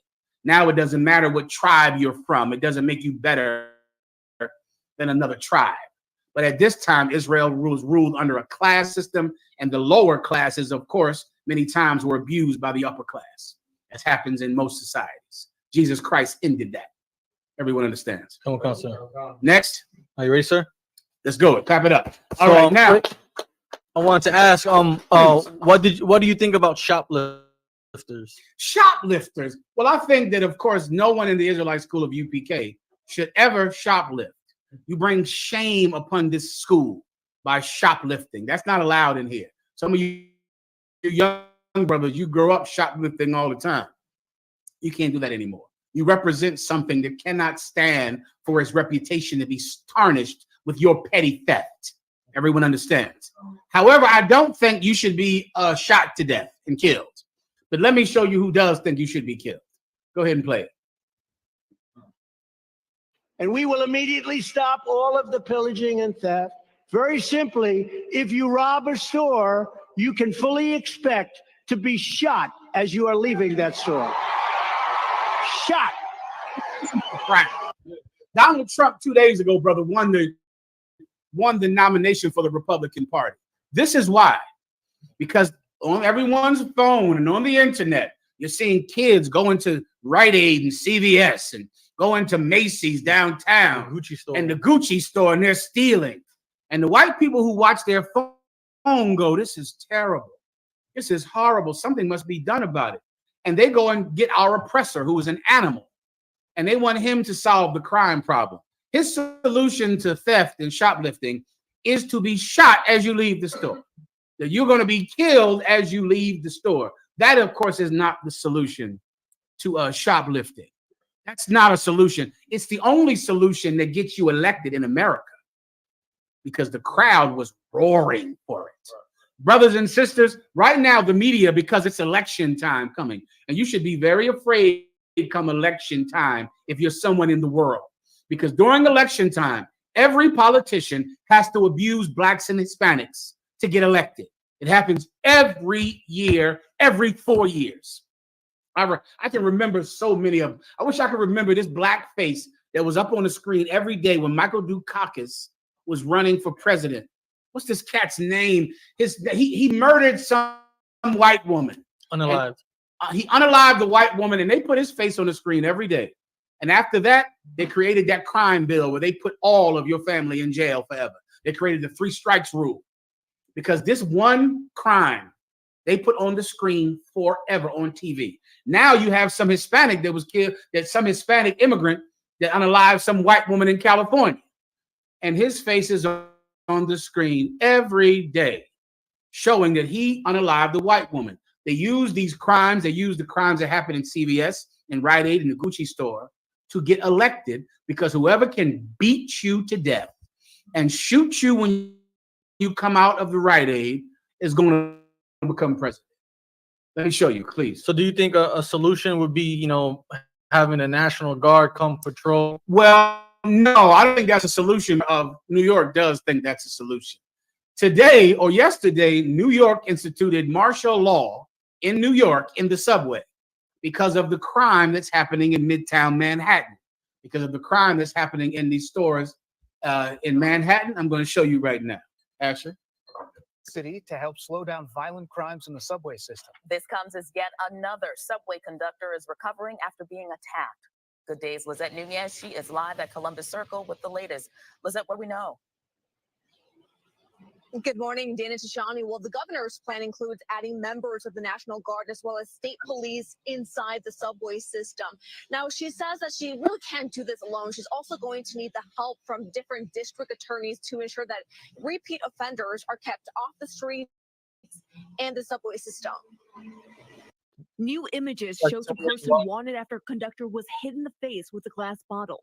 The latest attack taking place in the Bronx after Governor Hochul laid out her plan to crack down on crime in the subway system. These brazen, heinous attacks on our subway system will not be tolerated. The plan includes deploying nearly 1,000 National Guard members and state police to do random bag checks at some of the busiest subway stations.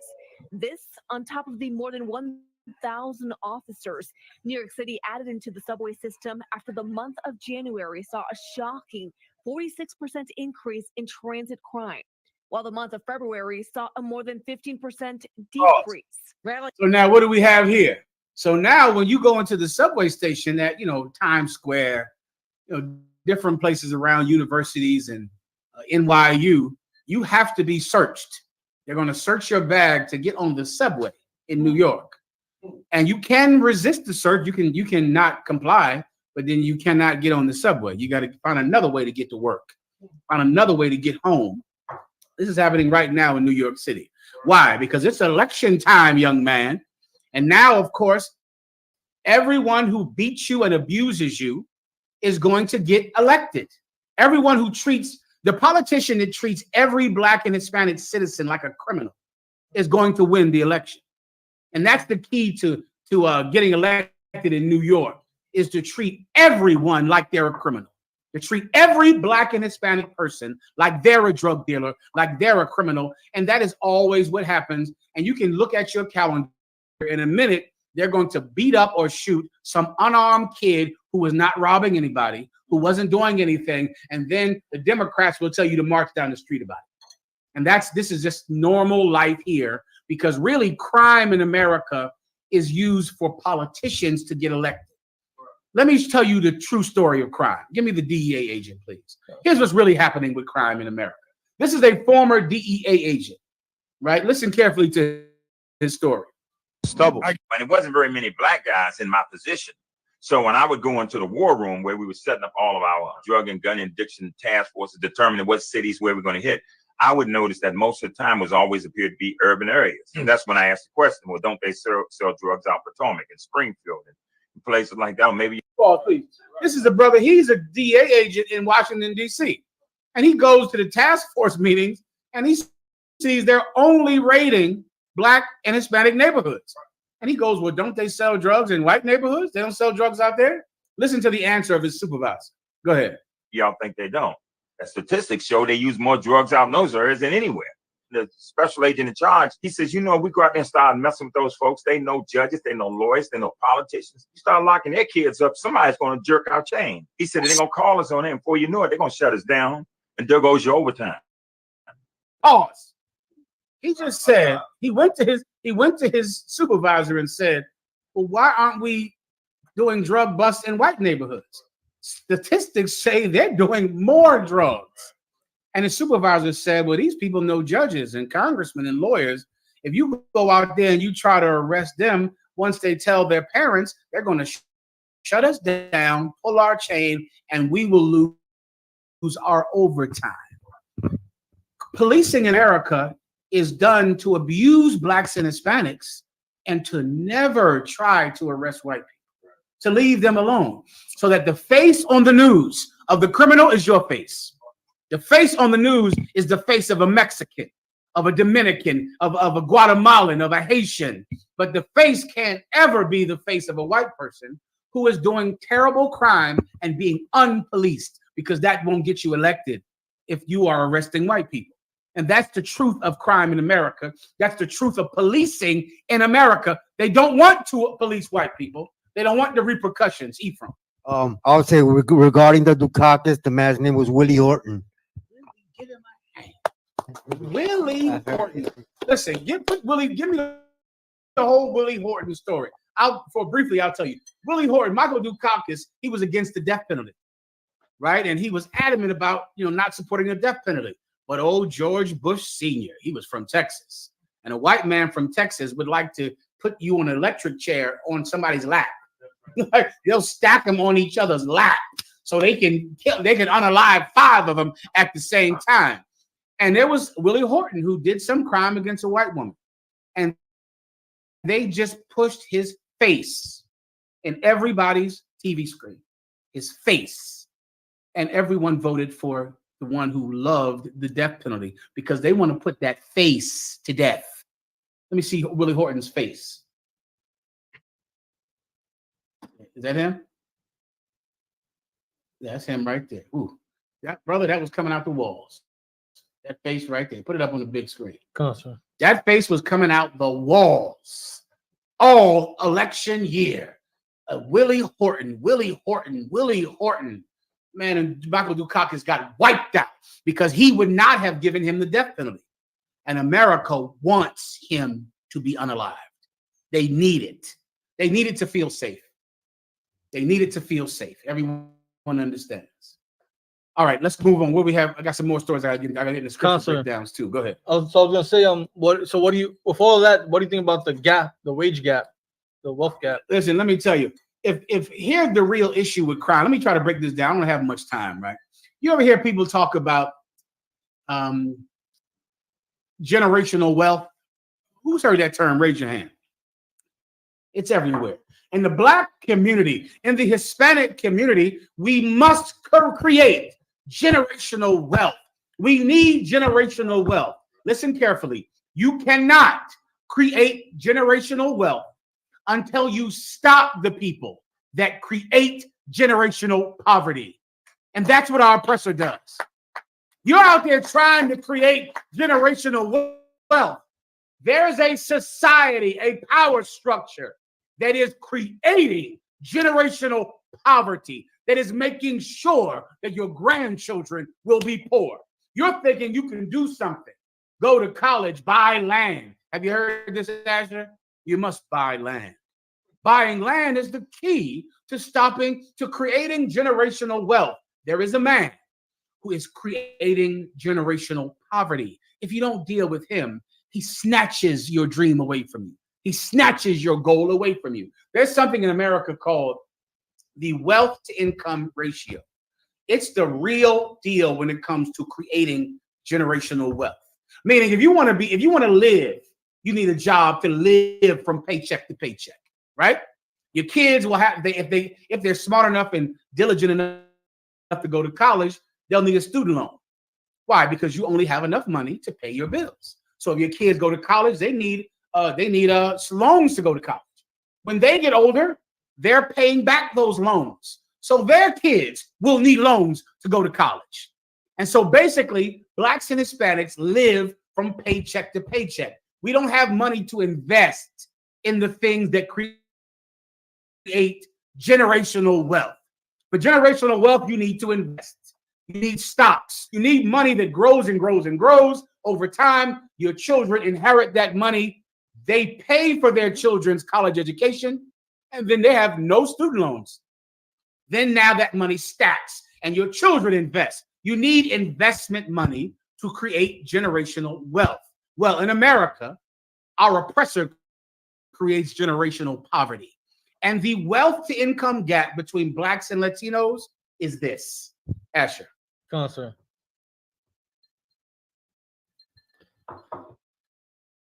This is from CNN.com.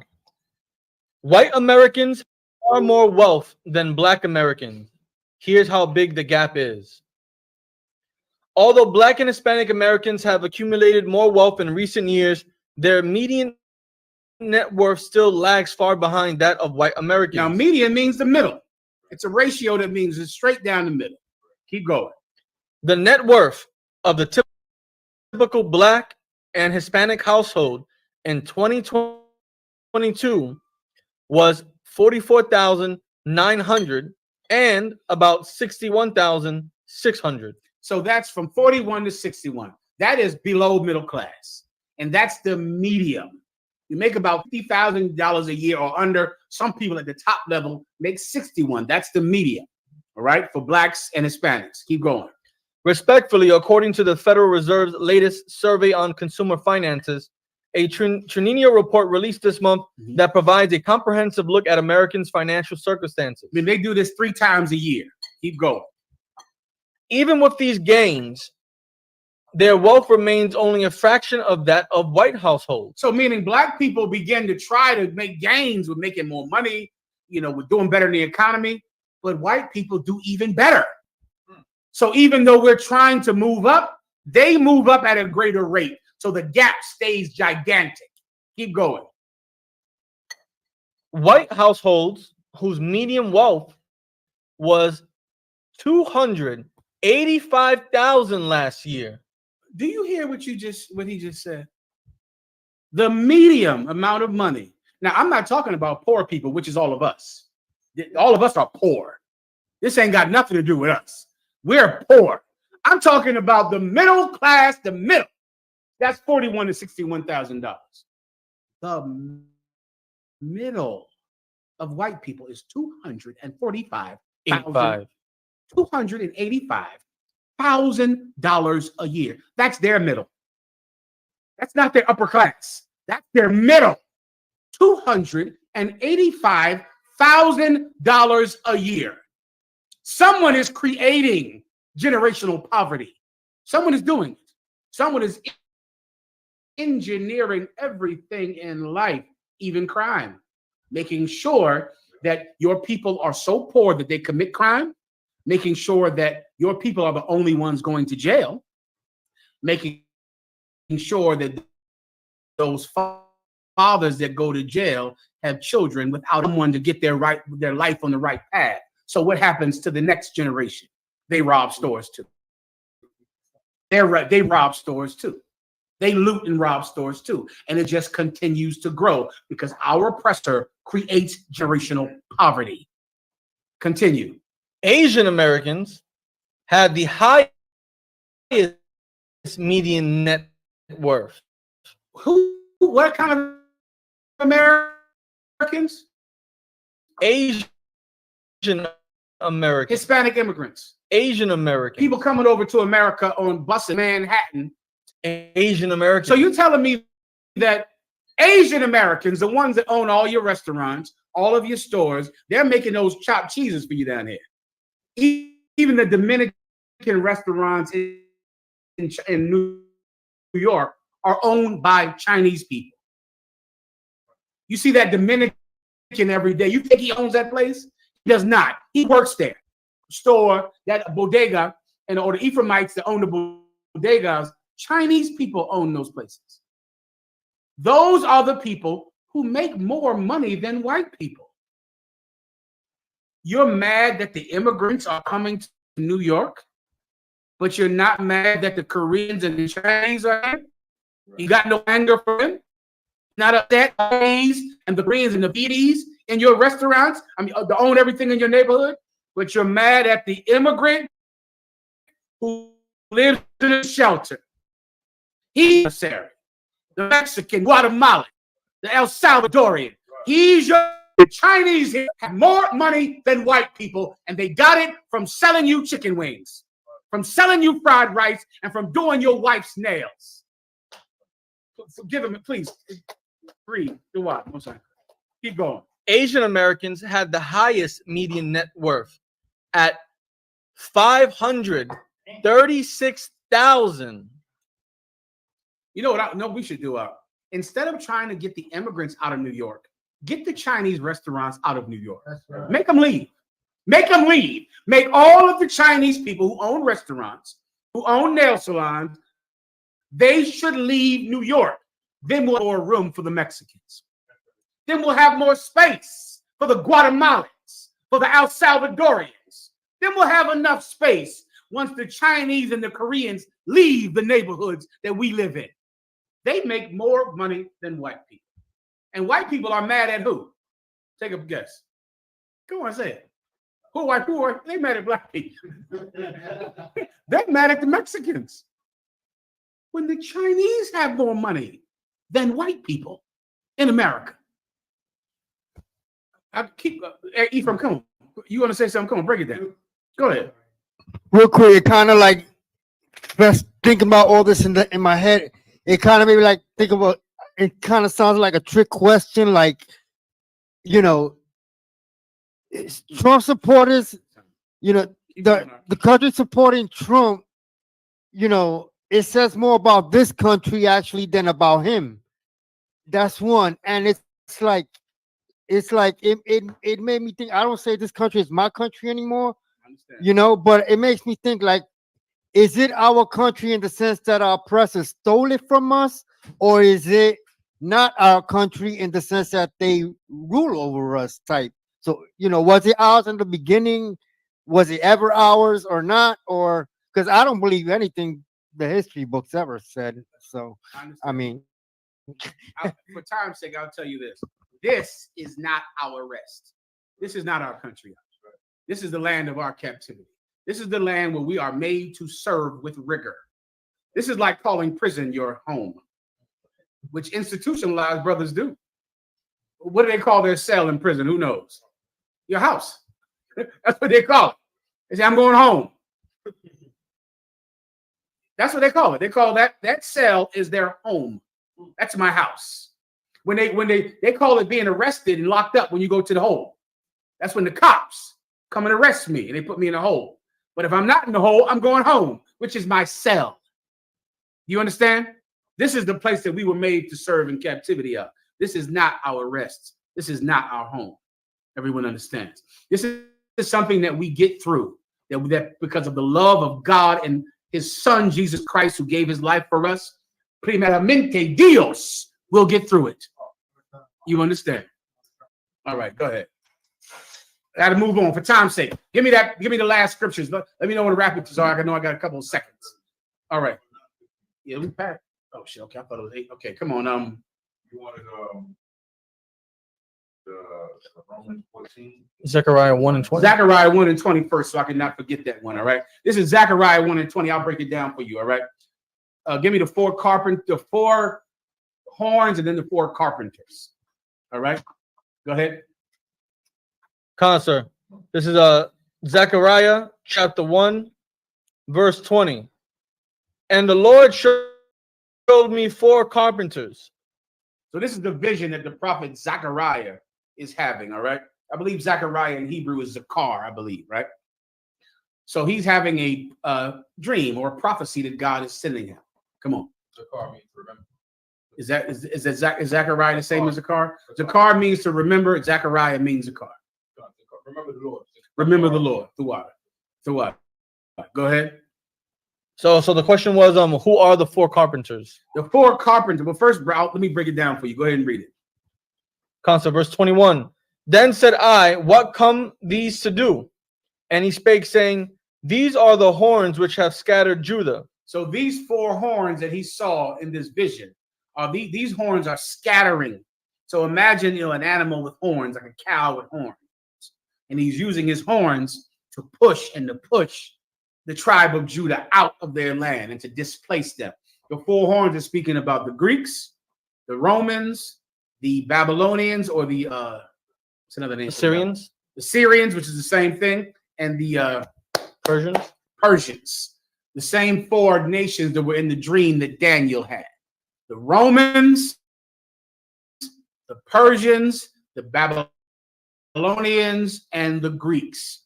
That's the 4 horns.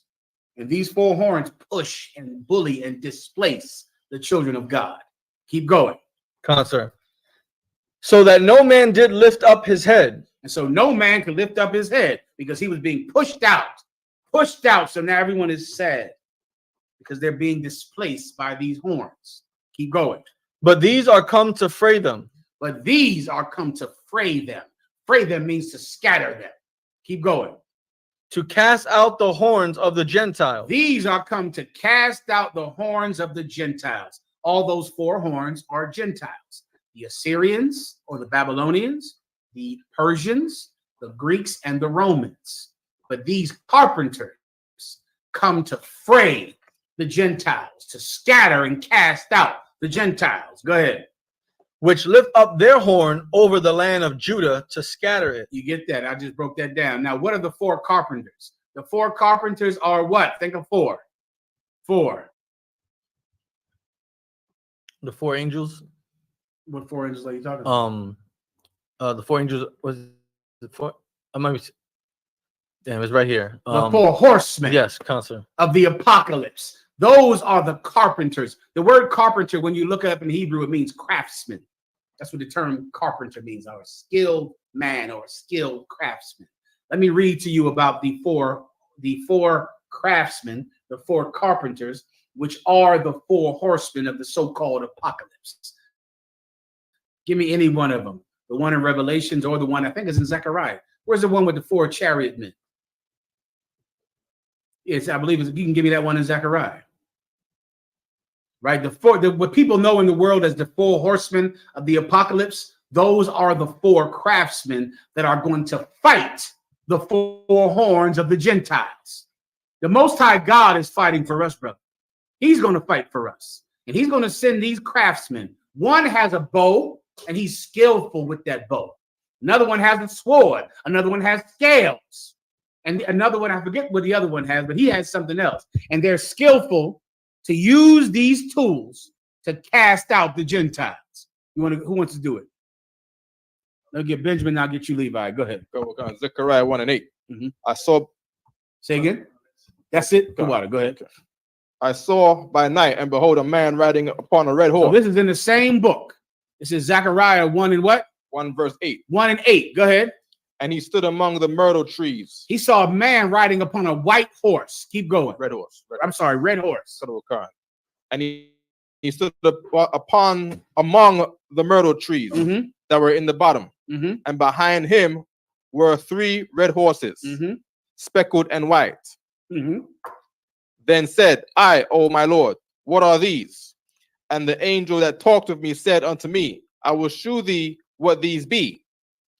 Verse 10. And the man that stood among the myrtle trees answered and said, these are they whom the Lord have sent to walk to and fro through the earth. Verse 11. And they answered the angel of the Lord that stood among the myrtle trees and said, we have walked to and fro through the earth, and behold, all the earth sitteth still and is at rest. Keep going. Come. Verse 12. Then the angel of the Lord answered and said, O Lord of hosts, how long wilt thou not have mercy on Jerusalem? That is such a beautiful precept, Bach, and it says something that, oh my God, I just want it to be said on the mountaintops. I want everyone to know this. Let me tell you, brother, something that people who are our oppressors will never understand. The reason that men of war go to war is because the peace is killing us. The peace is killing us. The quietness is killing us. As we die in the ghettos and in prisons, and we suffer in Mexico, and we drown in rivers. Rockefeller, Hawaii, I was shot. This earth is at peace and quiet.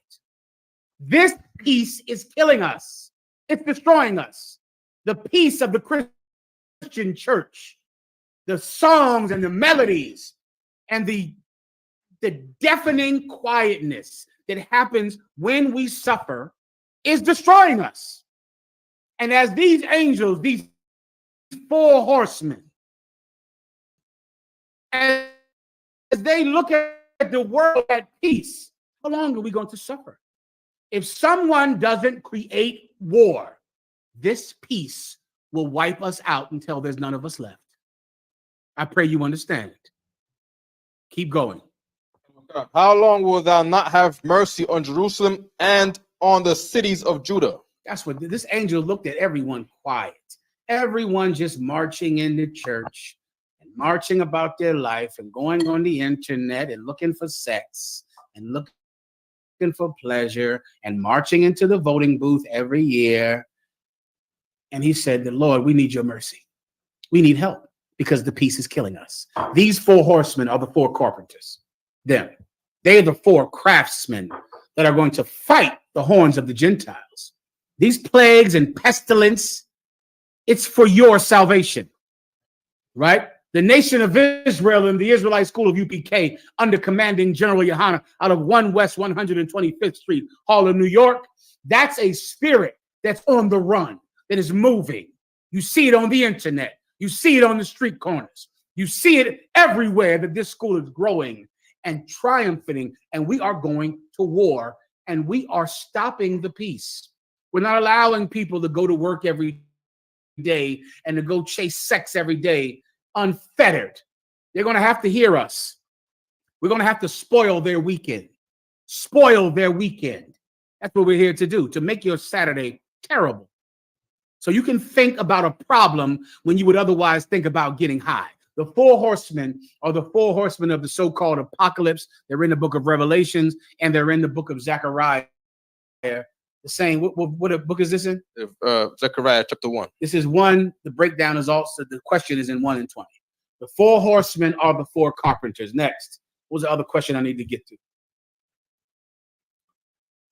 The one about tell me about the hair thing. Do I need to do that? Who knows how to cut a Christian that pulls this precept when they see your braids? When a Christian sees your braids, they are always going to say, know ye not that it is not lawful. What is the word used? Something. It does not nature dictate that it is a shame for a man to have long hair. The minute you start rocking your braids, here comes some nanny in the purple pigs, in the IUIC, in the Christian church, in Geno Jennings' stupid ass group, that will tell you you're wrong for rocking your hair like it's supposed to be. Wrong. It is, we don't have a culture of a man having short hair. That is not our culture.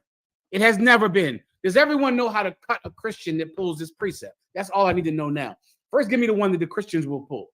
1 Corinthians. Can you give me a short one? I mean, one finger up. Can you hit me up with one finger of scotch right here, warrior? In the back. Just one finger of scotch and give me a little more chase. I appreciate you. We got that the sour smash there too. Ooh, I like that too. I'll give you that in mind. To put a splash of the sour It's smash. a splash. I appreciate the water, Asher. Concept. Go ahead. 1 Corinthians 11 and 14, sir. Doth not even nature itself teach you that if a man have long hair, it is a shame unto him? I got you now. You're wrong for not getting your hair cut every 2 weeks. Every Christian will pull this precept on you the minute that they see you looking like something that our oppressor is afraid of. Right. They don't want you looking like Willie Horton. You understand? They cannot stand you looking like Willie Horton. So they say you got to get a haircut. And they pull this precept since before I came into the truth. Does not nature itself tell you that it is a shame for a man to have long hair? There's 1,000 ways to cut him because they don't even know what long is. And I broke this down for you 1,000 times. But this is what you need to cut them. Keep going down. Verse 15. I'm going to skip all the way down. Is that the one I want? I Go ahead. So. Verse 15. But if a woman have long hair, I don't need that. This is going into the whole thing. Skip down to the last 16 is what you need. That's all you need, right? Concert. Verse 16. Here's how you cut Christians, Akim. Listen carefully. Go ahead. But if any man seem to be contentious. Read that again. If any man seem to be contentious. Paul just said, does not nature itself show you that it is a shame for a man to have long hair? Then he begins to break down what he's saying. And at the end, he makes sure that you know something. Read that last part, 16 again. But if any man seem to be contentious. What does it mean to be contentious? To argue. If any man begins to argue about what I said, because I just said, do you not know that nature shows you it's a shame for a man to have long hair? If any man be contentious about this, go ahead. We have no such custom, neither the churches of God. What does that mean, Akim? That's how you cut Christians, young brother. That's how you cut Christians. Just ask him. What custom don't we have? What custom don't the churches of God have? We do not have a custom of a man keeping his hair short. We do not have that custom because Paul knows that as he's saying this, someone might think he's saying we have to cut our hair. So just in case you want to fight me on this, that's not what I'm saying. We don't have this custom, not us, nor any of the churches of God. The UPK, just like Paul's school, does not have a custom of a man keeping his hair short. The church does. The IUIC does. That's their custom. But it's not the custom in the churches of God. So if you have a church that's telling you a man has to cut his hair short, he's not a church. That's not a church. That could be a church of God. It just says it right here. Read it one more time, just 16. But if any man seem to be contentious, we have no such custom, neither the churches of God. Paul was not saying you have to cut your hair to make it short. He was saying nature will make it short. Nature makes it short, not custom. Nature. He's talking about what we call today male pattern baldness. Men go bald at the crown of their head. Women don't have male pattern baldness. Doesn't nature tell you that it's a shame for a man to have long hair? So men should wear headpieces that uncover the part of their head that would go bald naturally any damn way. Women should cover the part of their head that doesn't go bald naturally, which is the top of their head. He's making an argument for a woman covering her head and a man uncovering his head. He doesn't have a custom of cutting hair, nor do the churches of God. You need 16 to cut Christians to the white meat, all right? Where's the last one at? And you just ask him, this is what customer is he talking about? What does that mean? I don't know. And then you'll have him in a box and you'll crush him down into powder. All right. Last one. What's the last precept I want?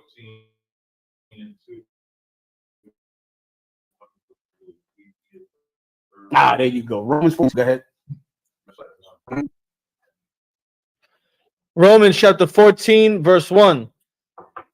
Him that is weak in the faith, receive ye. This is another one. I'm not sure brothers know how to break this one down. It doesn't come up much, but I've gotten calls about it, so you know. He that is weak in the faith, receive. What does it mean to receive? Accept him. All right. Throughout your career in the Israelite School of UPK under commanding General Yohana, you will find men that are not as strong in the faith as others. Some men that come in the truth are just very strong. Captain Zaryak, when he came into school, he was strong. I saw it on him. The minute he walked through the door, I could see him. And I knew, oh yeah, this is what General Yohana needs to rebuild New York. I knew it as soon as he walked through the door. Other men are like that when you just see him and you go, he's the one. General Hazayan was the one when I saw him. Captain Akkad, the one. And many times they come in with a group of brothers. And you just look by them because he's the one. Captain Tazaryak was always the one. Captain Akkad, the one. General Hazayan, the one. It's like you can just see it and they come in and you know it's him. He's the strong one. Now, there'll be other brothers that don't have their strength. Accept them as well. Don't reject them. Receive them that are what? Read that again. It says, him that is weak in the faith, receive ye. Receive brothers who are weak in the faith. Don't reject them. Don't ostracize them. You got those fraternities and different sports teams where they abuse might not be as strong in spirit as other men on the team. Don't do that in here. In here, we're not allowed to do things like that. We're not allowed to haze brothers or to harm or to harm brothers simply because their spirits aren't as powerful as other brothers. Don't do that to them. Receive them. Accept them. Keep going. But not to doubtful disputation. When you receive them, don't receive them to doubtful disputation. What's a disputation? Arguments. What's a doubtful argument? Meaning you constantly abuse them and argue with them because they're not as strong in the faith. So really you bring them in just to challenge them every day about their weakness. Don't do that. Accept them. You'll see certain brothers, they're weak. Don't bring them in just to constantly argue with them about their weakness. Bring them in and take care of them. Right. Help them. Keep going. Verse 2. Then the Bible will describe the kind of man that some, fake Israelites or churches will bring in just to hurt him, just to argue with him. Keep going. Verse 2. For one believeth that he may eat all things. One brother believes he can eat all things. Now, if you're thinking this is talking about pork, calm down. Just wait a second. I know you're very hungry for pork and shrimp. Right. All right, and for red lobster. But just wait a second. Okay, the all things is not talking about every damn thing that lives, or else you could eat me. You could eat glass. You could eat a cell phone. It's not talking about everything. You'll see. One believe he can eat all things. Keep going. Another who is weak. Another who is what? Weak. Another who is what? Weak. Another who is weak. Go ahead. Eateth herbs. He eats herbs. So the all things is not talking about you can eat cell phones, you can eat microphones. The all things means this person eats meat and vegetables. This person only eats vegetables. Being a vegetarian is weak in the faith. That's what this precept is saying. It's right here in front of you. People who are adamant about vegetarianism. Some brothers asked me to come on their podcast yesterday. Who are these brothers? They're in what city? Mississippi? Not Mississippi. Nashville? I think it's Nashville. They invited me on their podcast. Give them a hand. They're excellent brothers in the school.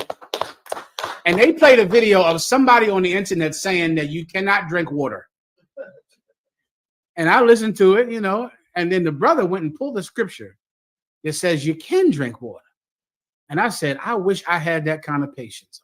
I don't have that anymore. I don't know when I lost it.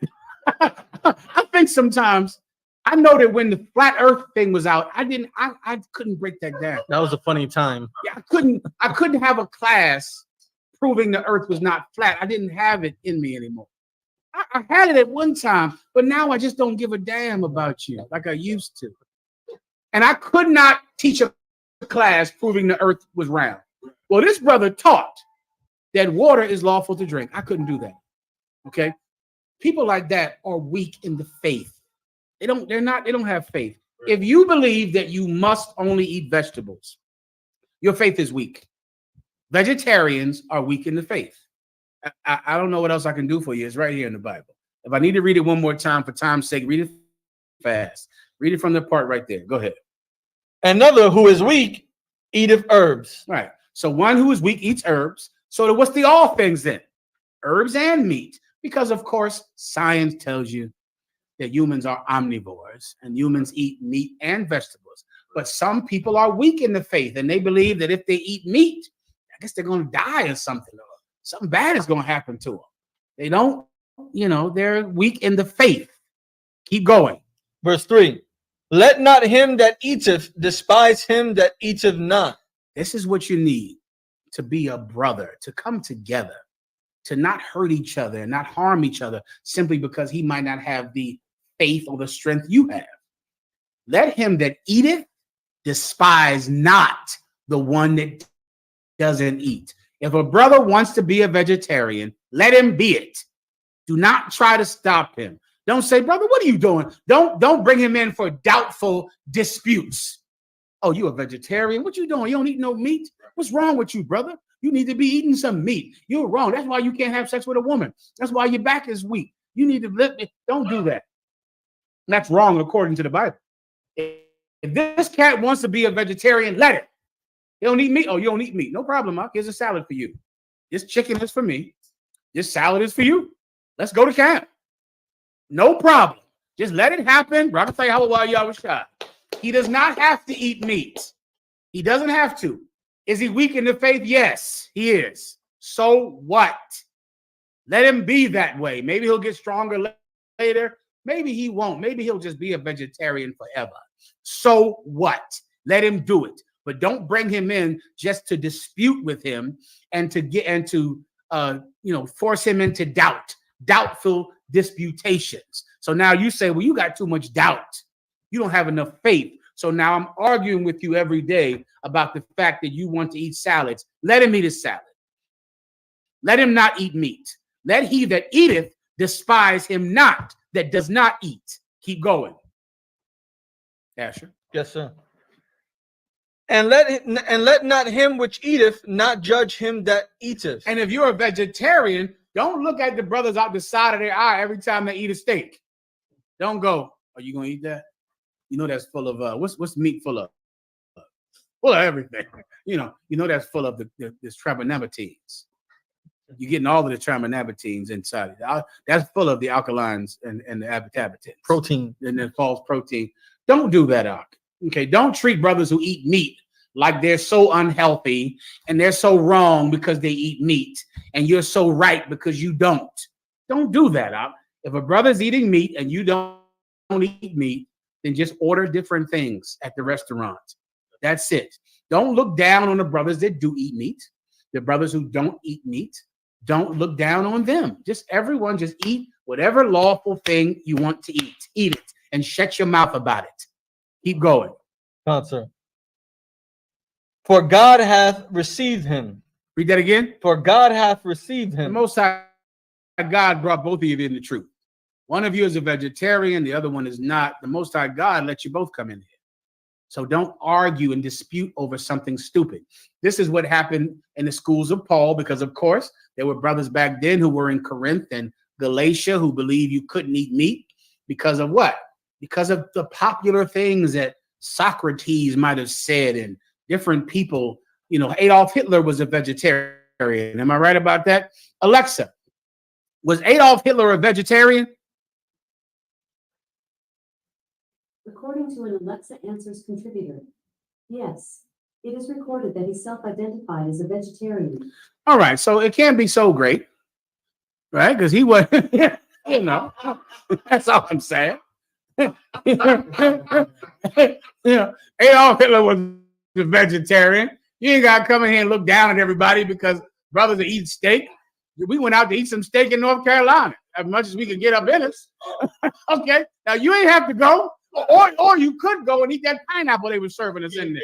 They was giving us more pineapple than steak, so you could go in there and get that. You eat the pineapple, we eat the steak. We laugh and joke with each other and have a good time. No one should look down on each other for anything that has nothing to do with the law, and that's difficult to find in this evil world. Brothers that can just accept each other, even though we're not exactly alike on every aspect. Right. Accept him. He doesn't want to eat meat. You don't ever say anything to him about it ever. He eats meat. You don't ever say anything to him about it ever. And we just enjoy each other and be with each other and love each other because the Most High God accepts us both. Everyone understands, all right? So that's that with that. Barakallahu why I was shy. Anything? I don't have my announcements tonight. I got a new phone. My phone doesn't work. Am I done with? Let me get one more question. I think Austin had a question. Go ahead, Austin. Austin.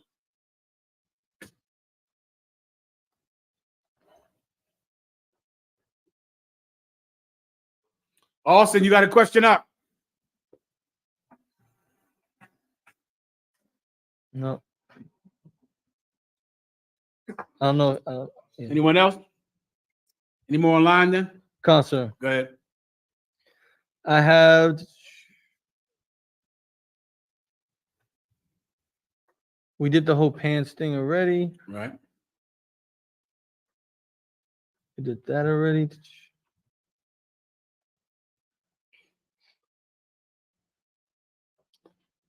I have this one here, sir. Go ahead. This is from Jay Daniels.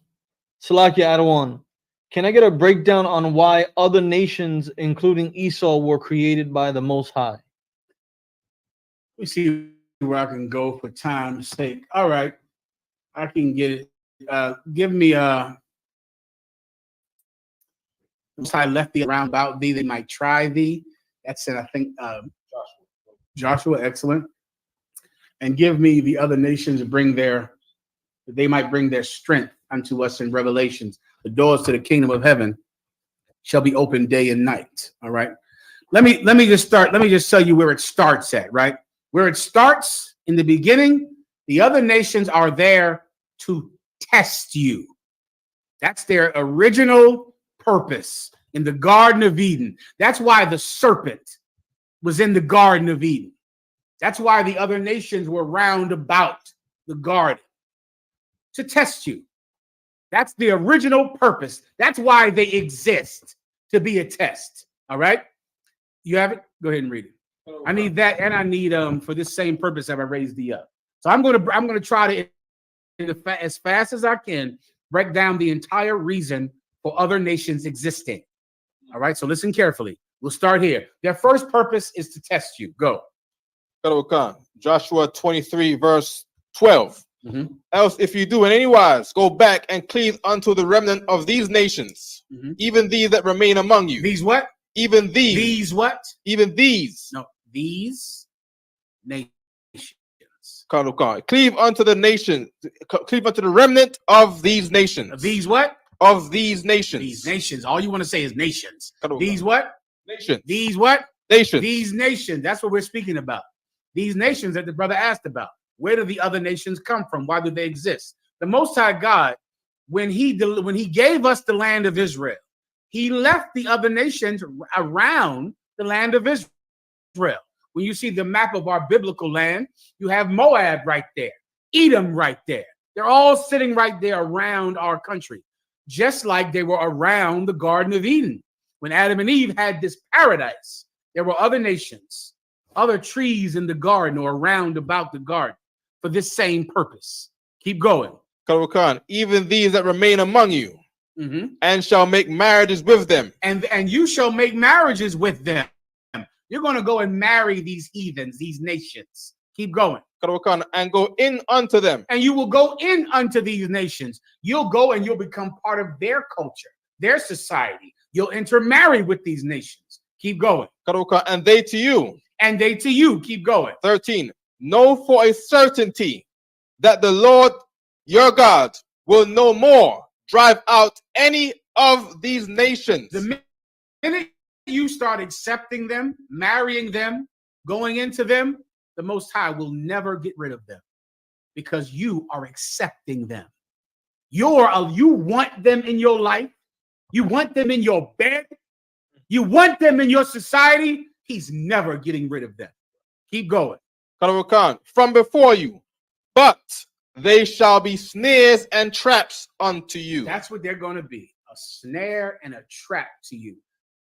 These other nations that we have, the Chinese, the Japanese, our oppressor, they're here to test you. They're here to see if you actually love God, or will you give it all up so you can be with one of them, so you can join them. The Most High God has them there as a test. Is that coming up? What I just said? I think, what did you say, Cap? That's the one I'm looking for. That one's strong. Judges 3 and 1. Go ahead. Judges 3 and 1. Now these are the nations which the Lord left to prove Israel. The Lord left to do what? To prove Israel. The Most High left these nations around us. He didn't get rid of them. He left them to prove us, to test us. And guess what? We failed. We married them. We went into their society. We failed. And the Most High said, I'm not getting rid of them. So the first job that they serve is to be a test for us. So the Most High can try our hearts, try our resolve, our integrity, and our strength. That's step one. Here's the other mission that they serve. Give me revelations. The Most High kept the doors of the kingdom of heaven open day and night. The other purpose they serve is to be the slave class in the kingdom of heaven. Every society needs laborers. Every society. Let me this young brother right here. What's your name, warrior? You, please. Get him on camera if you could. Wait, on the camera, there's a screen. What's your name, Mark? Salakia, I'm Brother Israel. Young man, young man. Correct? Yes. Young man, what? Brother Israel. In the UPK, our tradition is to call you young man. Would you prefer to be called brother? It's up to you. Young man, Israel. Young man, Israel. Give him a hand. I like to stay in the tradition of the UPK. Most High in Christ. Well, I want you to first imagine the kingdom of heaven. Imagine tomorrow you wake up and you're in the kingdom of heaven. I do it every day, sir. Salakia, yes. Most High in Christ. Okay, what would you eat? What would you eat in the morning? Anything and everything that's permissible through the Would you like Most High. grapes? You like what's your favorite fruit? Fruits, grapes. Do you like grapes? Yes. Oranges? Not so much. Grapes, oranges. What's your favorite meal? Anything. Spaghetti. Spaghetti, right? Spaghetti. What kind of sauce? Tomato? No, olive oil. Yeah, Olive oil. Yeah, It's classic. Yes. Olive oil? Yes, Parmesan cheese or no? Olive oil, yeah, a little Romano. Come on now. You said Romano. Roasted peppers. Roasted peppers. Roasted peppers. You got peppers, Romano. You got the pasta. You got olive oil. Right? Where would you want to live at? Tell me about your house. Anywhere with access to the outdoors. You want to be able to what? See what? Go out and do what? I want to see clear skies. I want to see beautiful would you want a landscape. large house? A large house so you can have access to the beach, access to the wilderness. Would you want your house to be large? I want the earth, but yes, I hear that.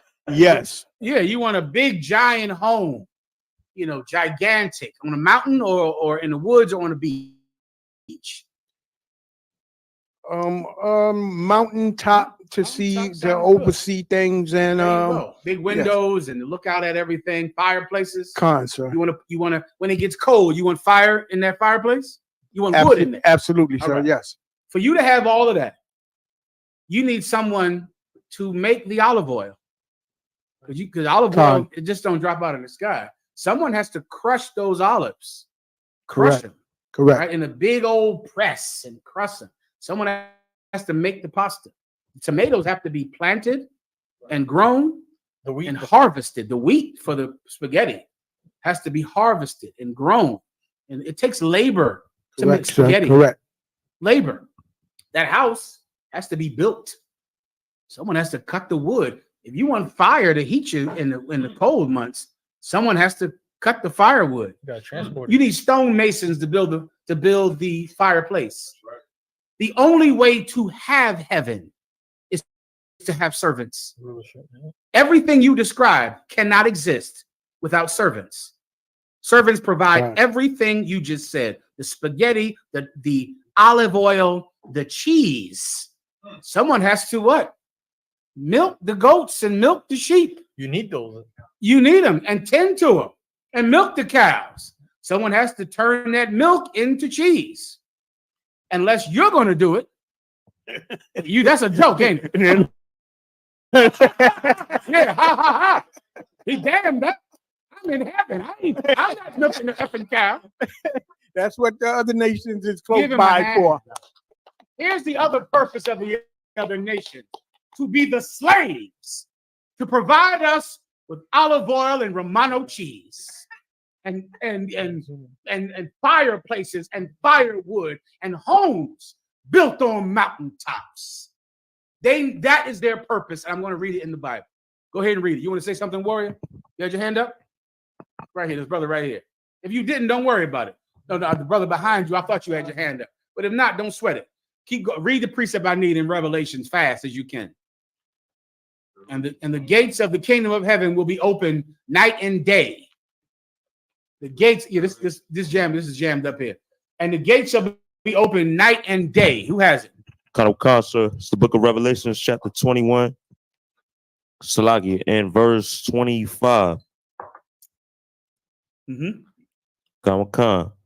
And it reads, and the gates of it shall be not Salagia, and the gates of it shall not be shut at all by day, for there shall be no by night there. Mm-hmm. And they shall Salagia, sir. Revelations 21 and 25. And the gates of it shall not be shut at all by day, for there shall be no night there. Verse 26. And they shall bring the glory and honor of the nations into it. The glory and honor of the nations. Of the what? Of the nations. The glory and honor of the nations. The kingdom of heaven, it'll be like New York used to be. The city that never sleeps. The gates open day and night so that the nations can bring their glory into our city. All of their wealth and gold comes into our city night and day. Keep going. Into it. Verse 27. And there shall in no wise enter into it anything that defileth. Nothing comes into this city that can make it unclean. But the nations are always bringing their wealth to us. Give me the last one. Give me, they shall cleave unto us. In Isaiah, I believe. Isaiah 14. This is the last purpose that they serve. So now we have, they're here to test us. When the kingdom of heaven gets here, they're here to serve us. Right? They're going to bring their gold, their wealth into our city so we can take it. So we can have it to build us beautiful homes and beautiful farms and beautiful land, like David did it with the gold from Tarshish, with ivory from other nations all around the globe. They bring their gold. David had 12 lions made of gold, 6 on one side of his throne, 6 on the other side, representing the 12 tribes of the nation of Israel. He had 12 lions on either side of him. That's what David had in his throne room. And David's throne was made of ivory from elephant tusks. And they would bring them with ships into him so he could go and use that ivory to make his throne. They bring their wealth to us. We take it, and they get to live and survive and be our servants. Here's the last thing. Read that one I asked for. It's book of Isaiah, chapter 14 and verse 21. Mm-hmm. And I saw a new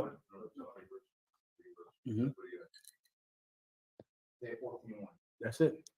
Come on, verse Salaki, verse 1. Mhm. And I saw a new heaven and a new earth. A new what?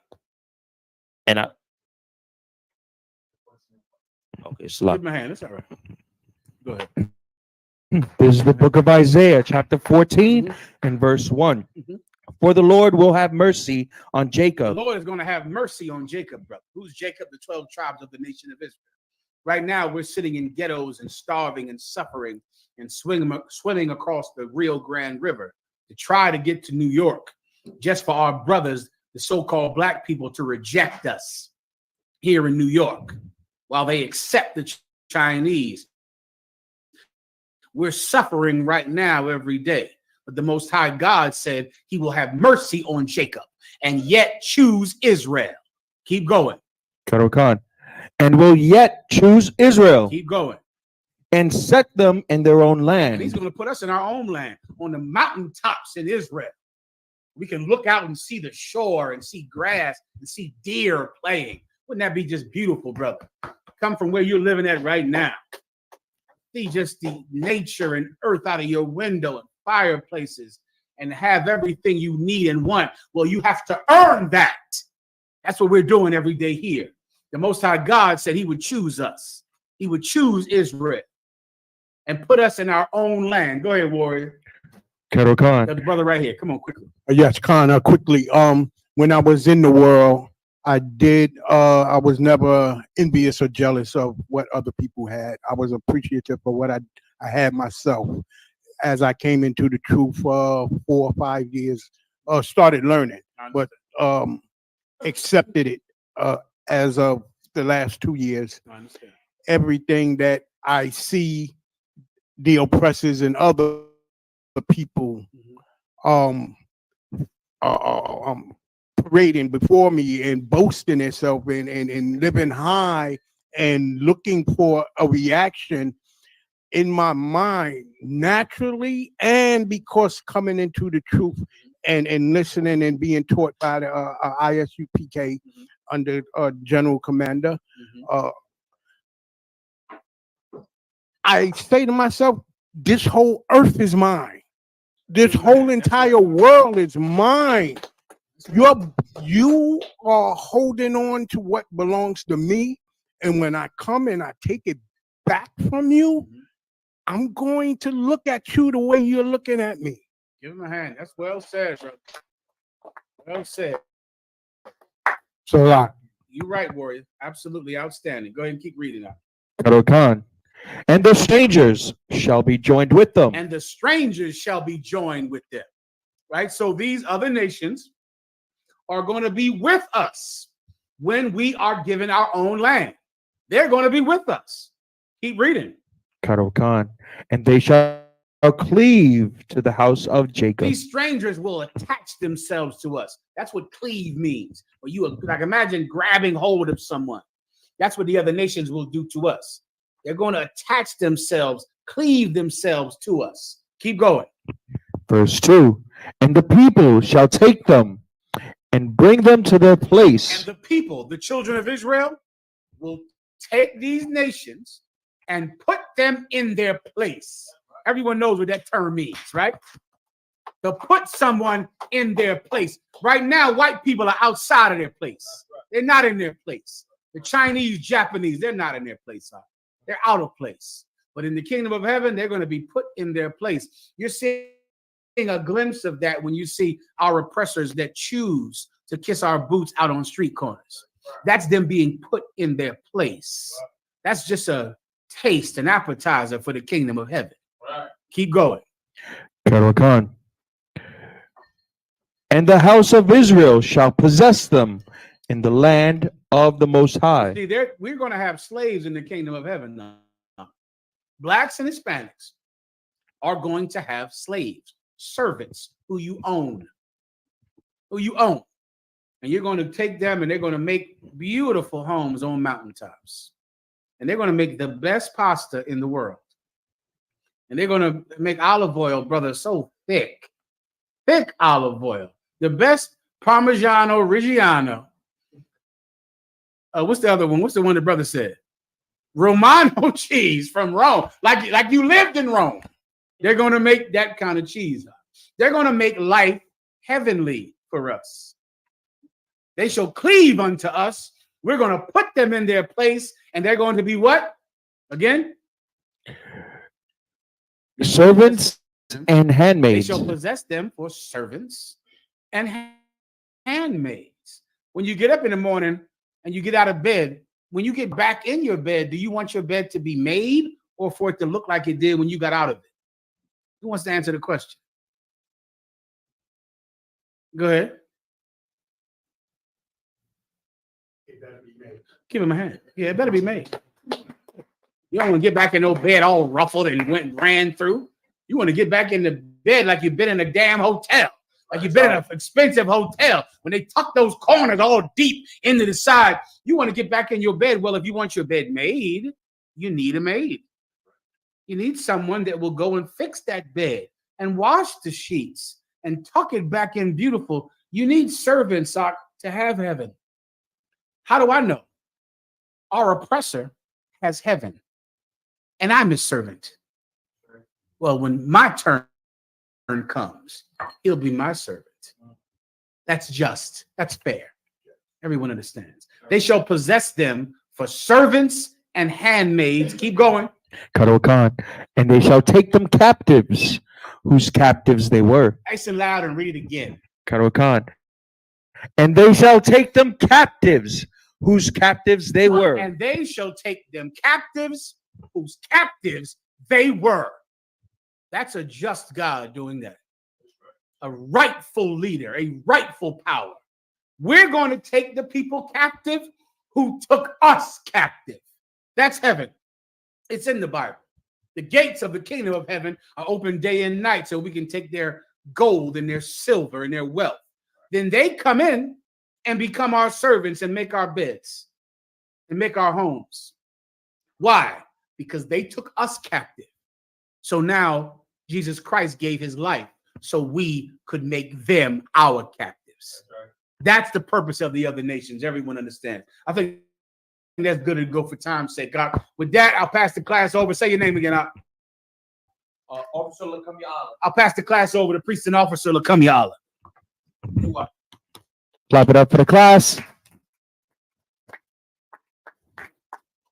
All right, we're going to give one courtesy salute. Men of Israel, Imajim, which means to stand. Imajim Shabbat. Imajim. Barak. Yahweh Shem Yahushai Barakathum. Yajim Matab, which means hands down. Men saw turn to the sisters. Sisters, Imajim, which means to stand.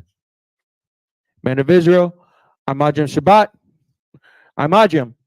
Barak. Yahweh Shemar Latham Ba'Hashem Yahushai. Yajim Matab. Class dismissed.